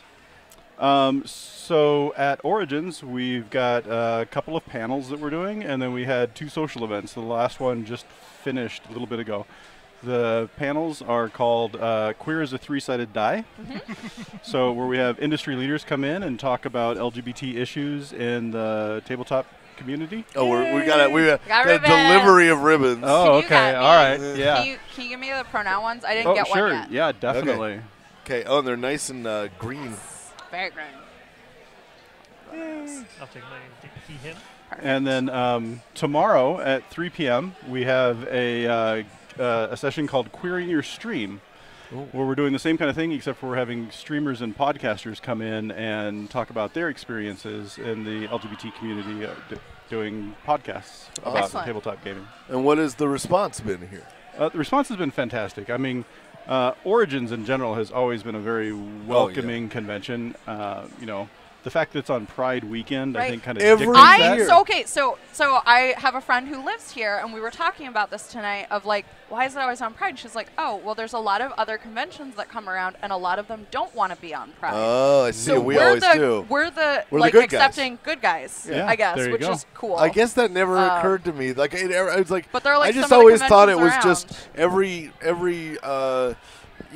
year they just rolled a die. Yeah. To see what weekend Pride can be on, what weekends Origins on. And every year they hit. We constantly roll a 20. Yeah, that's how it is. The Pride Parade. We always win. The Pride Parade here, by the way, is spectacular. I mean, it's one of the better parades. I mean, obviously it's college town. It's got lots of a very progressive outlook in the whole city, and it's just a big, giant thing. Goes right down in front of our hotel. Yep. Right. Every year. Right by the convention center, yeah. Right. And there's this year, I believe, if you come from the Pride Parade on Saturday, you can just come right into the convention. Yep. Which is that's amazing. Cool. Yeah. Nice. Which is cool, right? It's just basically a nice opening, welcoming environment for people. When they're done, they can come play games with us. Yeah. That sounds great. Yeah. So what got you started in this direction? Like what made you become a founder and a promoter of this? So there was an online group called Gamers, which started in about 2000 as a Once Yahoo again group. with a Y. Gamers. Yep. Yep. So and they were mostly just a social group, and we got together to have dinners at Gen Con. Okay. Nice. And then around 2013, I decided to print up little ribbons that said Gamer. Yeah, right? you were definitely the first person I ever saw with. Yeah, and so we printed up these ribbons in 2013, distributed them, and they just went like hotcakes. And so the next year I did 500 of them, and then the next year I did 1,000 of them. And the next year was 2015, and in Indiana they had the Religious Freedom Restoration Act. Yes. Signed by then Governor Mike Pence. Governor Pence. By the way, Tabletop Gamers is a 501c nonprofit organization. We are not political in nature, but we can talk about politics. Sure. And you should donate money to them if you can. Yeah, if you go to tabletopgamers.org, donate money, sign up for our mailing list. Most of our mailing list people are from Gen Con, 'cause that's where we got our start. Okay. Oh, sure. And what we'd really like to do is get people on our mailing list that are from our other conventions, which are Origins, PAX Unplugged, and Gamehole Con. Sure. So, good that way we can let you know what's going on. So in 2015, the Religious Freedom Restoration Act, whatever it's called, came into existence, and I just was in flux with people saying you need to be able to print thousands of ribbons and print thousands of ally ribbons, right? That was when our friends at Gen Con really stood up, and they said, look, they went to talk to the Indiana Convention Center people, and were just like, our contract does run out. Yeah. And we take this stuff really seriously. Right. So. Yep. And so at that point, Jeff said, I cannot afford to print 25,000 ribbons, right? Yeah, I'm a nice guy, but there's a that. rubber meets the road kind of. And so we formed a nonprofit, and that year Cards Against Humanity helped take care of us. Oh, nice. And then after that, we kind of got our 501c3 status, and then we've had a number of very charitable individuals and organizations help fund us. Cool. That's great. So where can people find you folks here at this convention? So at this convention this year, they started a thing called the Community and Family Room. Okay. It is in Union Station Ballroom C. Is that so? The convention center? It's in the convention Okay. center. I think it's right down the escalator on the left as you come down the main escalator. Yeah, like by by the registration. All right, cool. Do you know where the sheep are? Yes. Yeah, with Yeah. the sheep. Yes. Just There's go a one little with bit the further. tie. Just That's go a little actually bit further and so you beat us. at Origins. It's kind of funny because we all just said, "Oh yeah." No, there are actual gigantic sheep Yep. right in the Catan. hallway, Yeah, The and you Catan Hall. in the Yeah. Catan Hall, and you Yeah. just turn left at the sheep. Yeah. Okay, great. We're 200 feet past the sheep. Perfect. This is my So- first origin, so like I don't know where anything is. Yeah. But the sheep I know. Yep. It's outside Exhibit Hall A. Yeah. Right. Cool. So. Yeah. And what? So do you have like plans for how this organization is going to grow? Do you have directions that you want to take it? Yeah, absolutely. So our mission is to address homophobia and raise awareness. Excellent. Okay, and we do that through education, social, and networking. So our educational component is our panels, our Queer as a Three-Sided Die, stuff like that. Our social is our gamer gathering, and then our networking is that we are now working with LGBT community centers. So we've got a lot of really awesome companies that partner with us. And so a lot of them have given us copies of their board games that we then re-gift to LGBT community centers. Awesome. So that they can start up a game night program. Oh wow. Cool. It's specifically targeted at youth, but the concept is to give people a way of meeting each other, places to hang out and doing that kind of stuff. And then we work with local gamer groups. We're forming a network of local gamer groups so that we can get, again, gamer groups. Got it. No, I figured it out. You're on the same I'm page on it. now? I'm Hearing on the it. why Yeah. now. Yeah, And so so it's then right there. It's just right in the word. Get ready now. for this one. So we get hold of these local gamer groups to work with the LGBT community centers, and they go in and teach the games, and they are the game masters. Oh. Yeah, there you go. I do want to say that we use the term gamer as an inclusive term. Of course. We use it because people are familiar with it. Sure. And we consider all the LGBTQIA, whatever alphabet letters you want to add on there, we consider that part of the gamer community. Sure. We just haven't come up with a good pun for some of the rest. Well, we can help you. Yeah, would love to help Bimer, with puns. Lesber, I that just hasn't could. worked. Yeah. Although someone did suggest Transformers. Oh, nice. Yeah, That's so good. That wasn't pretty bad. That's So. good. That's Yeah. good. So our intention is to reach out to new conventions. We would like to start coming up with templates for inclusion policies, because we think that a really important thing for conventions to do is to have a very public, enforced policy of non-discrimination, and zero tolerance for harassment Correct. and behavior that's that great. includes Yeah. gender identity, sexual orientation, Yep. sexism, ageism, that kind of Awesome. stuff. I love it. I think And that's so- super great. What are ways that we can help support besides just like monetary donations? So the easiest way to support us is to get on our mailing list so you can know what's going on. If you have an LGBT community center in your area, have them reach out to us and see if they want to do a game night program at their event. It's at no Excellent. cost to them. Cool. Again, companies donate these games for us to redistribute. If they want to be involved in forming a local gamer group, then get in touch with us. We'll help them if they need some, startup funds for maybe paying for meetup fees and that kind of stuff. We don't have a lot of money for that, but we're trying to get local groups formed so that we can then use those local groups, we can then partner with those local groups to do local events that are in those regions. Excellent. And so that's kind of in our near future plan. Fantastic. That's cool. And what was So- your website again? It is Tabletop Gamers, GAYMERS .org. Do you have a Perfect. Twitter? We are at Tabletop Gamers. And on Facebook, our page is /Tabletop Gamers. Excellent. I like the consistency. Yeah, Big fan. I ran out there and locked it all down. So, in fact, Locked we even it, got locked- tabletopgamers.com that's just simply a redirect. So There you go. Well type done. that one. Well done, Jeff.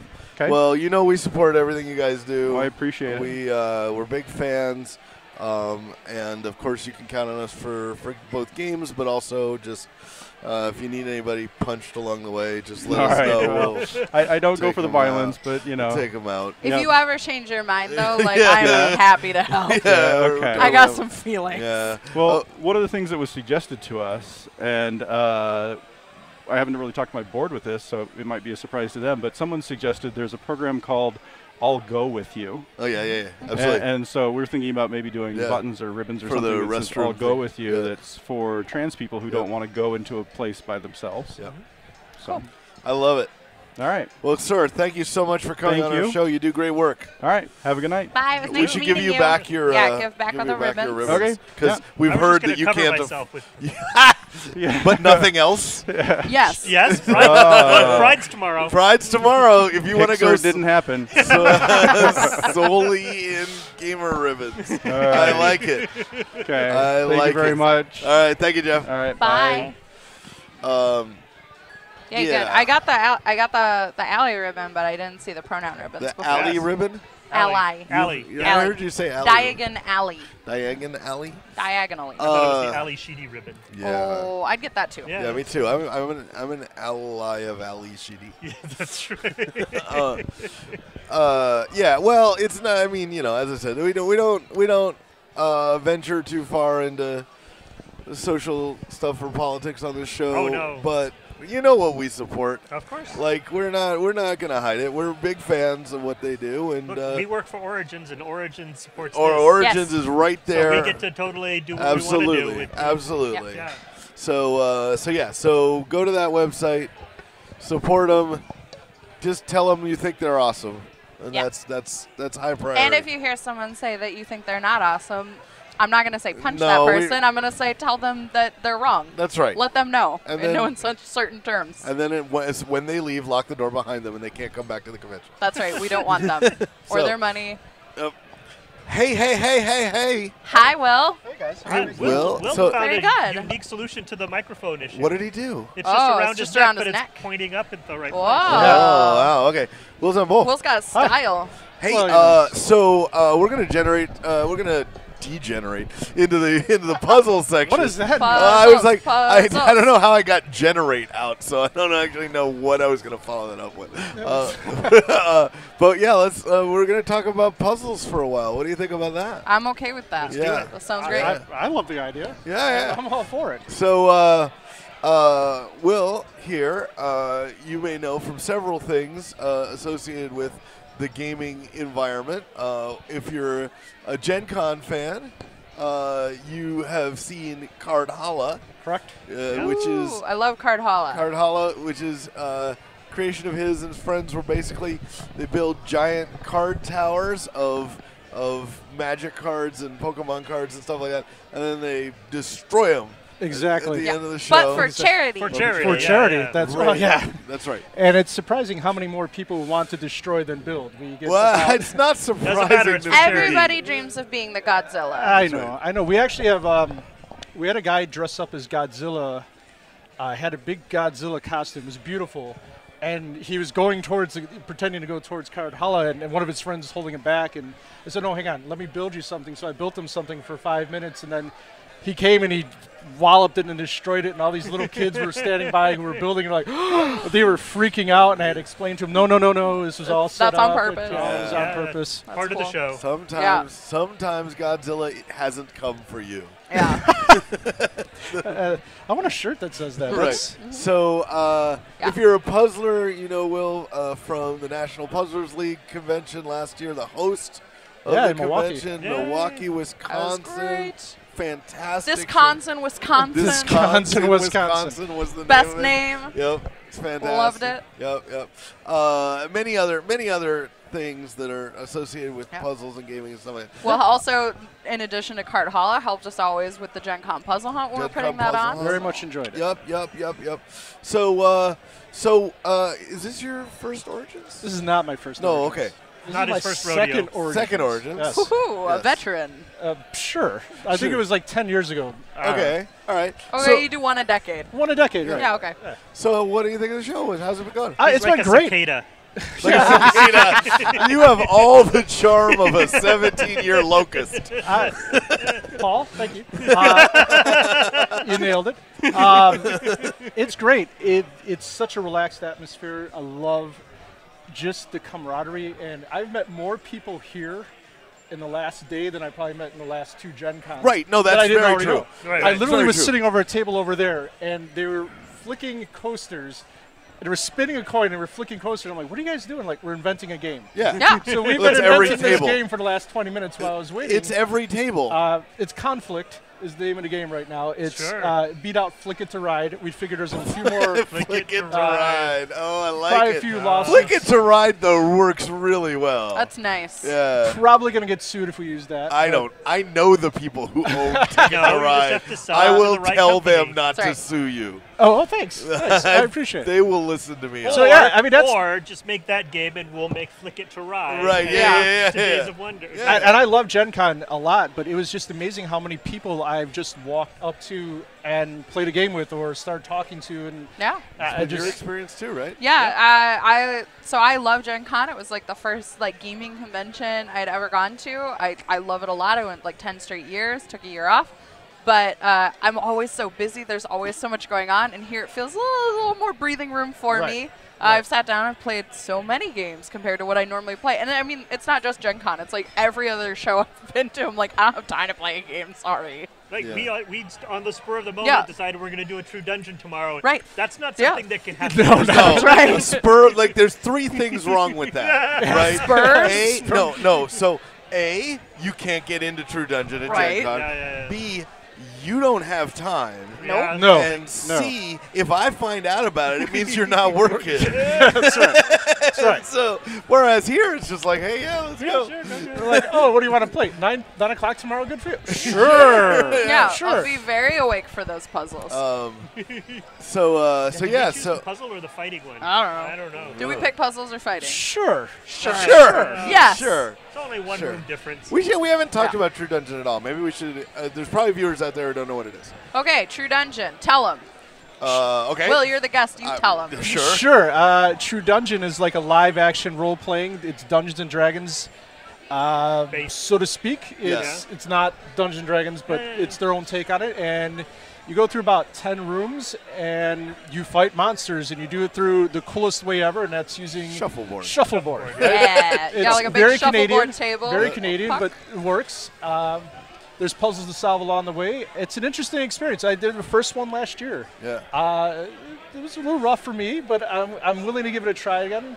Last year, look, I don't want to say anything bad, but it was definitely the worst of the True Dungeons that I've ever been on. I see. Which is still a very high bar. Right. But it was, yeah. Right. It was a very rough first experience for some. However, I'm excited enough to go back and do it again. Have you been to a True Dungeon at Origins? No, because they've only done them this year and last So year. I did it last year, Yeah. and the cool thing about it is that True Dungeon at Gen Con is quite big, right? But it actually is in a fairly cramped space. Like it's got a lot going now on. that it's at the stadium, it's a lot less cramped. But now here, like people don't know when they come into Origins, they see all these giant rooms and stuff like that. What they don't know is that there's a door at the back of every hall, and then there's the same amount of space Right. on the other side Of that wall. Right. and they gave True Dungeon all of it. Yep. So it's gigantic. It's impressive, and then I mean the production qualities. Yeah, they their have production values are animatronics. phenomenal. It's like walking into the best haunted house you ever seen. Right. And they tailored it around a role playing game, which is amazing. Yeah. Right. Yeah. And you get to, when you play it, you get to pick a character class that you are. So like our friend Bo is always the rogue, Yeah, and you have to like do a little thing. Bo is like a phenomenal rogue. I always do the The bard. bard. And every now and then you get a dungeon master who's like, okay, you really have to sing. I'm like, sorry guys, no bonus for us today because I'm not doing that. I'm always the paladin or the archer who's the shuffleboard. Because I used to play shuffleboard all the time Love at my it. grandma's place, right? Sure. And so, like when I was 6, I was like, and so forth. So like, oh yeah, I can play Dungeons and Dragons shuffleboard. You bring it. I was made How for about this. a 20? Is that good for you? So that's great. Back got to you. Got any other? No. Well, listen. I mean, we're talking puzzle stuff. What other puzzle stuff you got going on? So right now we're looking at finalizing the thoughts or finalizing the process for Dash. Yes, Dash Dash. 11. which Yes. stands for different areas, same hunt. Which is one of the best puzzle hunt events of the year. And it's everywhere. Right. It's everywhere. There's multiple cities. Go online now if you haven't to register, because some cities you'll get a waiting list. Yeah. That's how popular it is. You get about 8 to 10 puzzles, and then you go from location to location solving them. They're the same puzzles in every city. Location, yeah. If you're feeling like, well, I'm not really a puzzle person, they're more designed to be an introduction Yeah. for people who've never done puzzles This is a before. great way, and if you are the puzzle nerd in your friends, this is a great way to be like, hey, friends, come see the thing I do. Like, come see Exactly. a little bit of my world. You get a group together. You get to go on a walk. It's going to be in September this year, so it should be lovely weather, hopefully, everywhere. This is the third year in a row I've been able to make a puzzle for it, so I'm excited about That's that. very cool. So yeah. We ran Dash 4, I think. I didn't run it, but Oh, yeah. because I I remember wasn't Dash living 4. in Seattle. weren't there at the but I time. scouted locations for Seattle. Yeah. I helped. That was So- the 202012 End of the World one. End right? of the world. Yes. End of the world. Yeah. Yep. Mayan Apocalypse. I had a really lot of fun with that. We basically we have like every you try to you get the same puzzles everywhere, right? Right. But you try to make it about the environment. So there were locations. This was about like monuments, like the Eiffel Tower and stuff like that. And it turns out that in Seattle we have a Statue of Liberty. It's like 6 feet tall. It's 6 feet tall. And it's in it's like on Alki Beach. Yeah. Just cause. Yeah. And we're just like, so I like crowbarred in a Statue of Liberty puzzle for that because I wanted to go do a Statue of Liberty puzzle under the Statue of Liberty puzzle. I think we were in Chicago, and we were the only ones that have a lighthouse. Right. Nice. Lighthouse. Yeah. And so we were up at the one at Northwestern University. Yeah. That's cool. I don't know if you guys know, but I went to Northwestern. Yeah. University. I'm Okay. well aware. For those of you out there watching, this is a bit of an in-joke in which, hey, Paul, Yes. how do you know if someone went to Northwestern? Oh, because they'll tell you. They'll let you know. They'll let you know. They'll let you know. That is That's absolutely right. true. Yeah, Yeah. it's real true. Oh, by the way, it's me. Anyway, Dash coming up. Playdash.org. Playdash.org. Playdash.org. Yep. So if you haven't registered yet, and if you're in a city that isn't, one that Host has it. Yeah. host it. Like make it happen for your friends. So Seattle has a location, but it's sold out in under 2 minutes. There are 50 teams registered, and there are over 40 teams on the wait list, which is bonkers. Come to Chicago. We have room. Yeah, go to we'll Chicago take you. and play. We'll take you. Chicago's got great people in the puzzle community as well. Yep. Aw, like Will over here. Yeah. What else going on? Yeah. Just being busy writing some puzzles for different events right now. Doing a lot of stuff with Sandy Wise, part of the Mystery League. Mystery we do a lot Very good. Do a lot of such puzzles. good stuff. Such good stuff for the Mystery League. writing Chapter 3 of Puzzling in the Dark. So Yes, that'll I'm be- so excited for showing this. you That is a weird little game. It is a weird little game. It's but so good. I like doing it. Yeah. Well, I love it. It is seriously one of my favorite things that I've done at NPL ever. Yeah. I love it so It's much. weird because basically you get a box. Will shows up, right? And he's Right. got like something with like locks on the side, canisters and stuff like that, and you're like looking at it going, I wonder what's in this box. And the next thing he tells you is put on the his blindfold. Right. And so you never actually see what's in the box. Like over the course of the entire event, you have no idea what you're dealing with. Right. And you just go, okay, I've got something, and I think it's got a clock face on it. I wonder if I should set them to a particular time. Does maybe it's semaphore. Yeah. Does anyone know semaphore? Semaphore. No, I know. Does anybody know semaphore by heart? Yes. No. No. It's the National No. Puzzlers League. There's relatively Right. good odds So that in every group it's there is a someone. very weird. It's a fantastic event. If you are in Boulder, Colorado, or within 1,000 miles of it, around July. July 12th through the 16th, I Yeah. believe. It's the weekend after 4th of July. Yes. Not right after, And the you like following one. puzzles at all, you need to get yourself to Boulder and go to first go to puzzlers.org, register for the convention, and if you're a puzzle fan, you will meet your people. Yeah. Yes. Right? Like Sure. you will meet the people that you have been hoping you would meet your entire life. Yes. Right. And honestly, like if you feel intimidated about meeting people there or whatever, like you're watching this, so you've seen me, you've seen the three of us. I'll be the one We're with the your blue friends. mohawk, still same thing. Maybe I'll have this hat. Find me. Tell me you saw this on Origins. I will make sure you get to see all the cool puzzle stuff. That's I will right. be your new best friend. There you go. Unless you're the worst. And then I won't. That you have to determine for yourself. We'll find out. Roll the dice. If you're the worst, come find me. Yeah, find Mike if you're the worst. But no, we would love to have you. Yes, absolutely. You know, they have a tough act to follow. Well, they're going to You- do just fine. Yeah, I Yeah, know, but that's you gonna be did great. you did a show, sir. Hey, man, I set my car on fire. You did. So- I swear this is not a joke. It's not a joke. We come out of the convention is just wrapped up. It's fantastic. Everybody's patting Will on the back, saying, "What a great job." His wife runs in and says, "We gotta go. Our car is on fire." Now, I need to point out something about this. I know 2 states of cars being on fire. State number 1 is the engine is on fire, Sure, but yeah. the rest of the car has yet to catch on fire. Sure. Right? State number 2 is the entire car is on fire. Right. Those are the 2 I know of. But Will invents a third, which is the interior of the car is on fire, but no other part of the car is on fire. That is true. That is true. Yes. And I don't know how you manage that. Hey, organizer's origin. Get your game together. you Yeah, know? Right. that's, Go set a vehicle on fire. that's how you do it. If you're not committed to running a convention. That's right. That's how you know it was really a success. Yep. Well, Will, thank you so much. Thank you very much for Thank being you on guys. our show. Thank you. Thank you. Thank you. We Thank you. will- Thank you. We will see you, and you guys will do a True Dungeon. We're going to do True a True Dungeon Dungeon tomorrow bright and morning. early. Yeah. Yep. See you at the True Dungeon. Do you want to Yes. get ice cream before the True Dungeon? They won't be open Yes. before 9, but afterwards we can go get. ice cream. Okay. We'll reward our win with That's some right. ice cream. Oh, there's That's right. confidence. Or drown our commiserate. sours. There's confidence. Take a look. Yeah. Either way. If Jenny was open beforehand, I would definitely Okay. go. But I don't think it's open Okay, at so 8. I've got an idea. Probably not. Yes. True Dungeon, Yes. sponsored by Jenny's. Every Sure. room a different sentient ice cream flavor. Oh, big Attacks like you. ice cream monster. Right. The Brambleberry Crisp. Yeah. You have to get through the Brambleberry Crisp. Yeah. Perfect. The Rocky Roper. The Rocky Roper. Yes. The Oh, the blackout chocolate cake. Pudding. Yes, Everything and with a it's all darkness dark. puzzle. Yeah, Yeah, you yeah, can't yeah. the blackout anything. pudding. The blackout pudding. Yeah, no, that works Sure. on every level. Sure. Yeah, no, And we just- need to work this yeah. out. There's a Jello We puzzle. know- I know just some 'cause people. the gelatinous cube. I'll give Jeff a call and Yeah, yeah.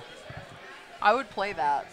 You guys talk amongst Wow, yourselves. I ice would cream. play that. That- Talk amongst yourselves. I would get, We will. but there's 10 rooms. I don't know. I like Jenny's a lot, but I don't know Yeah. if I could eat 10 What rooms if it of was Jenny's. 10 different kinds of desserts?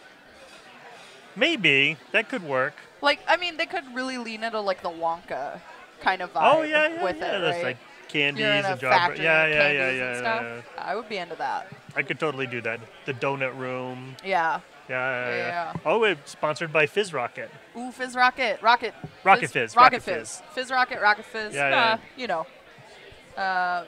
Oh, we're down a chair.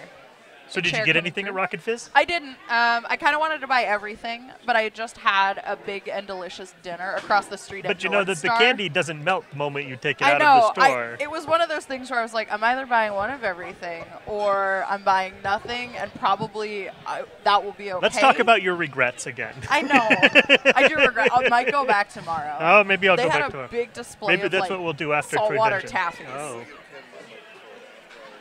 Okay. Yeah. So, sounds like we've got some stuff coming Got some up guests. We once again have the dual guests. here. We're gonna do this. I'm gonna actually. Is that dueling I'm gonna let- guests? Like, I'm- are you gonna Dueling fight? guests. Fight, Hup, fight, hup, fight, fight, fight. After I They have to fight over the mic. Yeah. after I start this one, I'm gonna let Gabby run this. Oh, boy. So Uh-oh. because I'm No, a no. grown-up now. no, That's it's right. gonna be great. Your So, first year and already. You know, it's good. So He doesn't I let want to me run it. introduce because I know don't you need guys to haven't met have each that. other. What? You hear me? Okay. Yeah. okay. I hear you. I met these guys at PAX East last year, right? PAX Unplugged. PAX Unplugged last Yeah. year. Sorry, PAX Unplugged last year. And I was attracted to what they Them. had at their booth. Well, them too, because they're handsome. Just look at Ken. Right. You should put this on your head. So on your head. Because they had these amazing things at Elderwood Academy, which is this this set of like crazy dice tower and cryptexes and stuff like that. Yeah. It's all good. And then they say, "Oh yeah, you're Mike Salacar." I say, "Yeah, it's great. I'm Ken. This is Quentin. We made Happy Salmon." Made Happy Salmon. Right. And now I'm gonna Give me it. Throw it. Throw it. yeah. And now I'm Save gonna the glass. give you my microphone. Oh my goodness. Yeah. So, Oh, you guys, you are in for This is such what a we call a treat. switcheroo. Yeah. All right. So Happy Salmon, that's delightful. So Happy Salmon, even though we are Loan Shark Games, we really like sharks, we really like Happy Salmon. Well, they're so tasty. We have a certain affinity for salmon. And Seattle likes salmon. I personally don't eat the salmons, but I've heard that they're very delicious. Yeah. So you made Happy Salmon, what? Okay, how did it come about? Tell us everything. Start at the beginning. this is Gabby. This is Paul. Oh yeah, hi. Hello. Hello. And this is Happy Salmon Pouch. This is Ken. That's Ken, and that's Quentin. Yeah. So Yes. I guess the super rundown version, we've been designing for like 10 years. Probably 5 years ago or so, I was out on a run. The idea for it just like formulated like right there and then. This like doesn't happen. Were I wish you this happened running all the from time. like a nightmare scenario salmon or? Loan shark. Yeah. Oh, okay. We were the inspiration. Great. Yes. Good. Yep, Yeah. yep. Were you So- running, and as you were running, you were like high-fiving people Yeah. and Hey. bumping? Funny enough, I was running in a loop in this park that's like a 1/16th of a mile. So I was basically just running circles. So maybe Sure, that So you inspired- got dizzy. That You might gotta have get good inspired and something. dizzy. Yeah. All right. Ah. Nice. So yeah. We're running upstream. Running upstream. Good. Yes. So Well, that's that's- cool. yeah. Well, okay. So not all of our viewers know what Happy Salmon is. Explain. Right. So. Sure. You want to give the rundown? Yeah, sure. So usually when we have ideas, Ken pitched me the idea of Happy Salmon, and immediately was like, "This is awesome. Let's give it a whirl." And the first prototype we made, we like brought to Ken's house. We like played with family and friends, and it was kind of one of the like wildest first prototypes we ever had, or like first playtests we ever had. Sure. It just Because clicks. everyone was like yelling and screaming, and like Yeah. everyone's heart rate was super high. All We right, got we'll kind give of a- done with it. We were kind of like, is this wild or is this good? We don't really know even. So just give a quick rundown of Happy Salmon for those who don't know the game. Yes. There's 4 actions in it. There is Pound It, Switcheroo. Oh yeah, let's just do it. Yeah. All right. Pound it. Pound it. All right, Pound It. Pound it. Switcheroo. You're In gonna which you physically switch change places with them. seats, which we won't do because of the cords. Happy Salmon is. That's my There we favorite. go. And then high five. Yeah. So everyone has a deck of these cards, and your goal is simply get rid of all of your cards as fast as you can. Yep. So as soon as the game begins, you just start shouting out what your top card is. As soon as you find someone else who has that same thing and is also shouting that out, you do that action, Yep. and then throw away your card. Yeah. And first player to get rid of all their cards wins. Yep. So as simple as that. So we discovered this game. I'm not sure which one of us found it first. But we definitely were attracted to the look at this little pouch. It got little fins. We're definitely attracted to the pouch. Yes. And right, so we played it at the Gen Con charity night. So we played it at the charity night, and it was delightful and super, super fun. And we walked away from it being like, we have to play this all of the time. So we immediately found copies of it, bought it, and started playing it at that convention. And it's now our like pump-up game. Like it's the first thing we play in the morning at the booth. And inevitably other booth people, other exhibitors will come over and just be like, what's going on? Because we don't play Happy Salmon like other humans. Oh, yeah. We are shrill. We are mad when we lose because some of us, me, have only won like once ever because we're very bad at it. So I just I get so infuriated when I'm close and I don't lose. Honestly, we love it. It has been so much fun for us. It just it really perks us up when we're tired and sad. That's So, fantastic. Awesome. Yeah. Yeah, it's our go-to game. I played it with a number of people on Tabletop Day at the Tabletop Day broadcast. Right. And among them, Angela Hill, who's an MMA fighter, right? And she was like, and so Pound it. It's like right in your face. we would pound over the top high fives. You know, we bonded like that. You know, she broke my hand, but probably. Oh yeah, But- we've like demoed the game so many times for North Star, and you can tell right away. There's some people that are like play timid, and then there's other people that are like, I'm in Get this in to there. win. Yeah.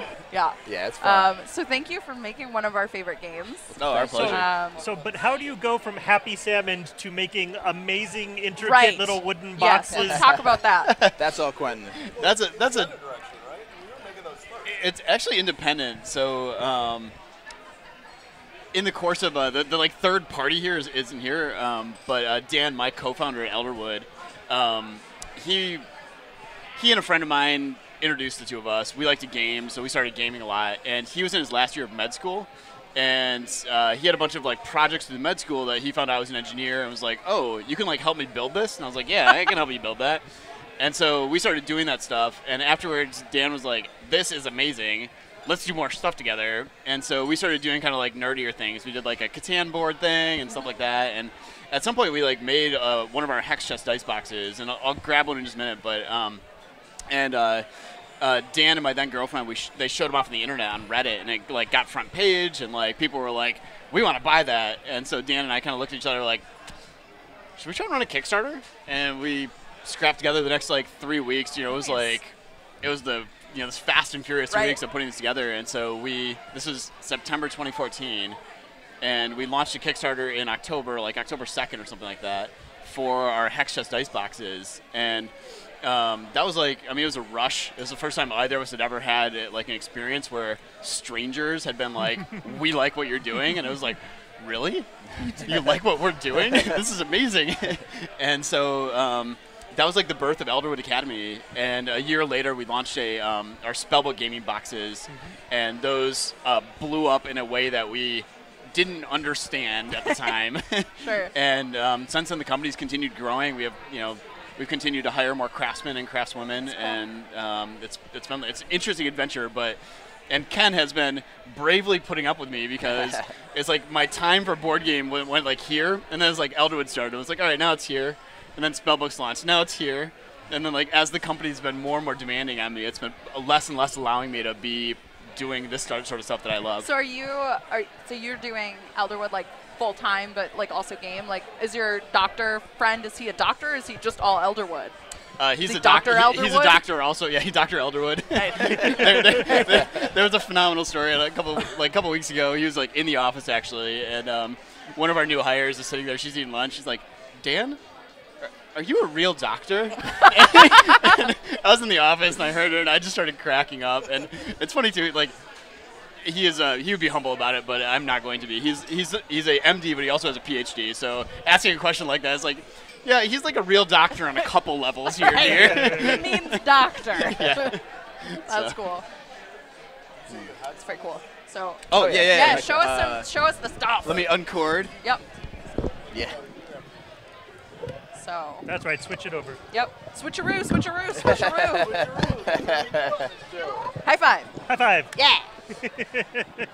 I liked that you were the one who pointed out that two salmon-based independent games. So this is the greatest genre of all time. Yes. By far, the one with the greatest success rate, because not only is Happy Salmon a fantastic game in the real-time salmon genre. Yes. Right? Real-time salmon game genre.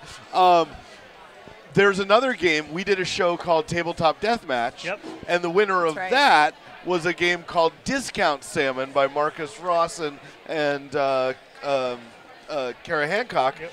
And it was a fantastic real-time salmon game. So if you out there, this is a tip to you young game designers out there, if you want to enter the field you want to enter is real-time salmon games, because you've got 100% chance of success. Or you're going to screw it up.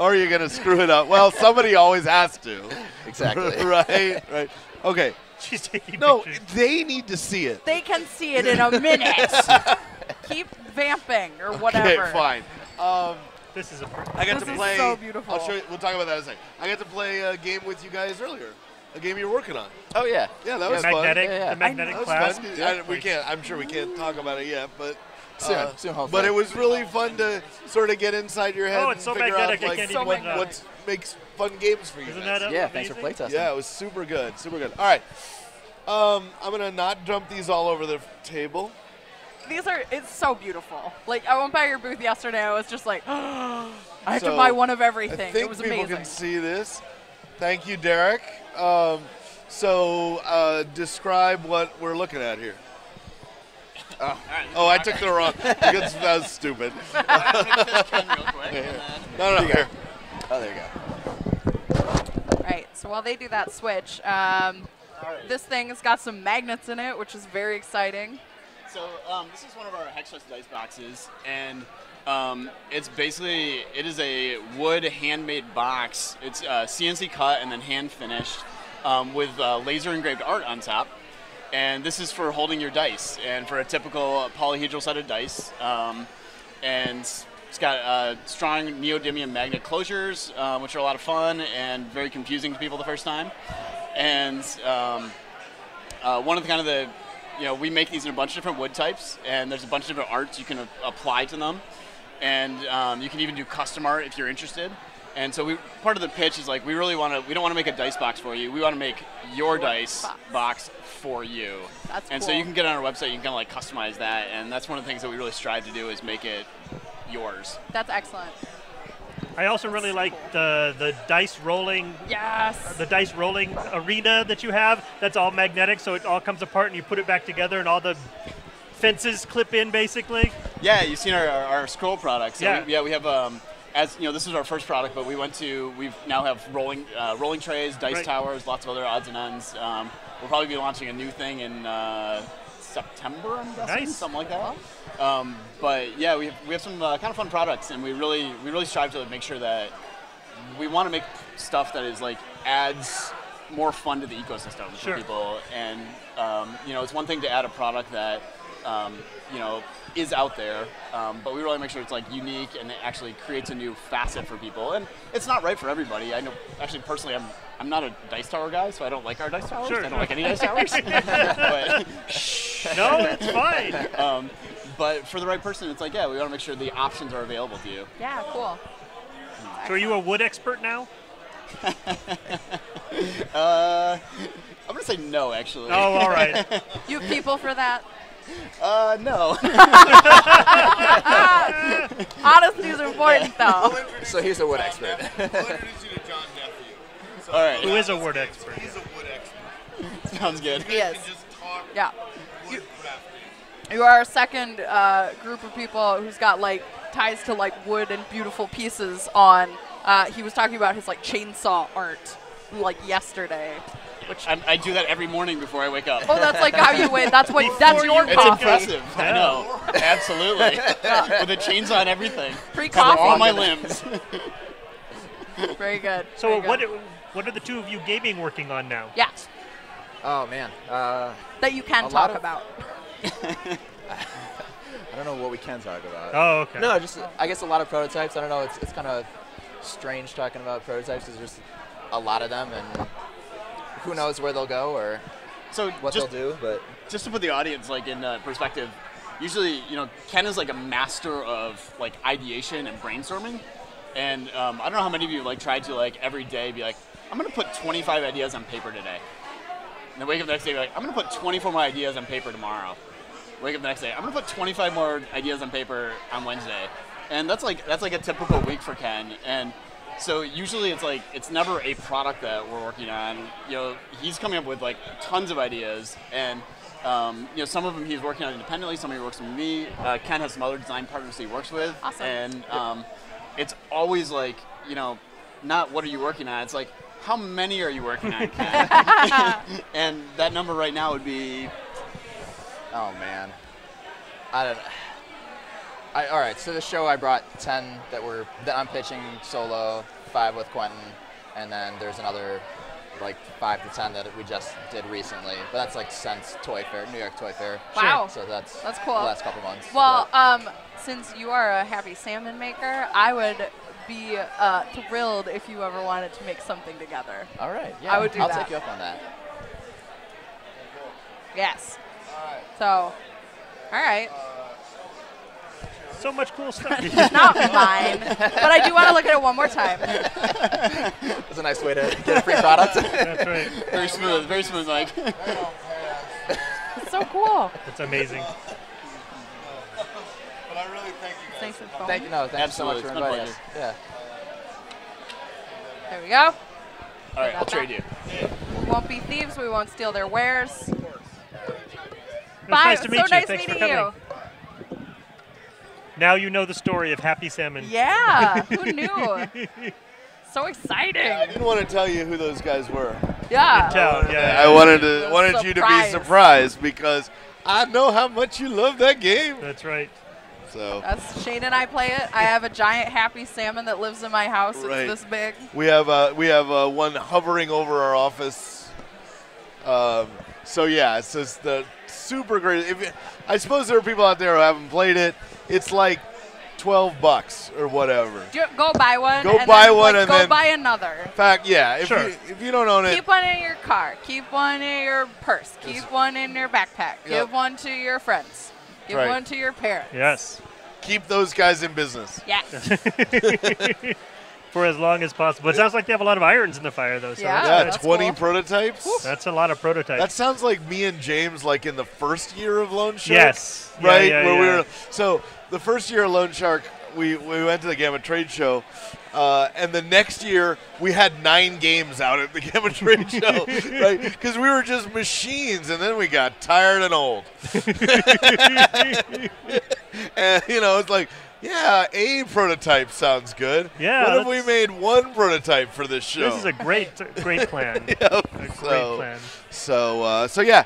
Okay, so we just had some really good guests. Yeah. I loved it. Yeah. Were they Very the exciting. finale? No, they're right. Yeah, That was I the knew. finale? I knew That was that. very the- good. That was a good finale. So the reason I made it's all sure downhill from here. today It would be. anyway. It would be. It would be. Today anyway. Yeah. No, I made sure they were because I knew there were 2 of them and I didn't know how we were going to do the awkward mechanics of so I didn't want to do Yeah. that twice. So Sure. but yeah, Wait, no. Can you guys stick around and play a game with us? Okay. Don't shout into the microphone. I shouted past it. Uh-huh. Sorry. So anyway, so yeah, another day of Origins in the books. Yeah. In the books. Yep, Me we too, very good. yeah. 2 more days to go. One ish for us. Oh, one for me. Yeah, you're leaving. I'm leaving early Sunday. That's right. Yeah, we're later Sunday. I think. Yeah. But let's coordinate our social calendar. Oh, yeah. So Well, what when's time's your our flight? flight? I'm not sure. Let me let's look make it up. sure people at the Let me airport look it up. I'll come stare at visit my us at phone. the airport. Yes. So another great day at Origins. Got to play some games. Yes. Got to hang out with some cool people. Got to do some prototypes. Got to then tomorrow you guys got a True Dungeon. We're in True Dungeon. We got the panel at 2. Well, you could be in the panel at 2 as well. I'm sorry, it sounds like it's a little crowded. Nope, not enough. All right. enough. Look, Luke would love to have you come on and Okay, tell a fine. little quick story. I will come on and tell a quick story. Yeah, that's what it is. I'm pretty sure it's just going to be a line of game designers telling a cute story and moving on. All right, sounds good. So yeah, lots of things going on. Saturday, always the most hopping day Yes. of Origins. Yep. Tomorrow Tons of night's people. the Origins Awards. Tomorrow's the Origins Awards. The plus inductions into the Hall of Fame. Inductions to the Hall of Fame. In fact, as I understand it, I don't want to promise anything, but we might have everybody who's being inducted into the Hall of Fame onto the show Maybe tomorrow. there was a coordination snafu. We as far as figured I it know. out. Okay, excellent. Figured it out. I'm very I excited looked about at that. the schedule. So we have some very special guests coming tomorrow. In fact, if you watch the last 2 days, those guys weren't important. Just come. No. I would not say that. And then Saturday, Mike's just not here for some reason. That's weird. No. Seriously, we've had such great guests. We're going to have such great guests tomorrow. We're going to try to pack everybody in. Yes, maybe it'll just be people coming up to the mic and Yeah. being like, "We're releasing this," and they move on. Yeah, it's a little bit like that. yeah, so please come back tomorrow. I want to thank some people before we go, though. I want to thank our friends at Twist Gaming for giving That us was all. awesome that they were on. Yeah, really we got to see Ann and Josh here. We got Derek, who's manning the boards for us. Derek from Board Game Geek. Yay! Thank you, Board Game Geek. We, of course, have the fine folks at the Hyatt and the Big Bar on 2. Yes, this time we actually utilized them and got a did. brownie. We got some actual dessert on camera. You can have food like this. That brownie is amazing, Yes. by the way. Yeah. Everybody should come to Columbus just to Just get to that. eat brownie. that brownie because we haven't been able to finish it. No, yeah. And of course, John Stacy and the Origin staff, the Gamma staff, for having Is us. John going to be on tomorrow? I keep telling him he has to, Okay. Yeah. but he's an elusive. Yes, like, I understand. It's his Stealthy. first year. He's a little busy, too. No, it's his first year, so he's still like swift and dodgy. Like He still hasn't realized that if he comes on here, he gets to sit down for Right. 15 minutes and talk instead of... I promise. I'll tell you this is true. I promised him that if he comes on, we can just talk about tariffs for 15 minutes because that's his number one subject. It's, All right. it's his show in some Right, sense, and so yeah. and yeah, I mean, I do like talking about that. Yes. Normally, I wouldn't, but if he All wants right. to go, so we might get him. But yeah, and just thank you guys so much for watching us. Obviously, we do this for you. We will be back tomorrow at roughly 8 o'clock, and we will have some great guests. So please come back to Lone Shark Live, Origins by Night. For Paul, for Gabby, I'm Mike. See ya. Bye. Bye.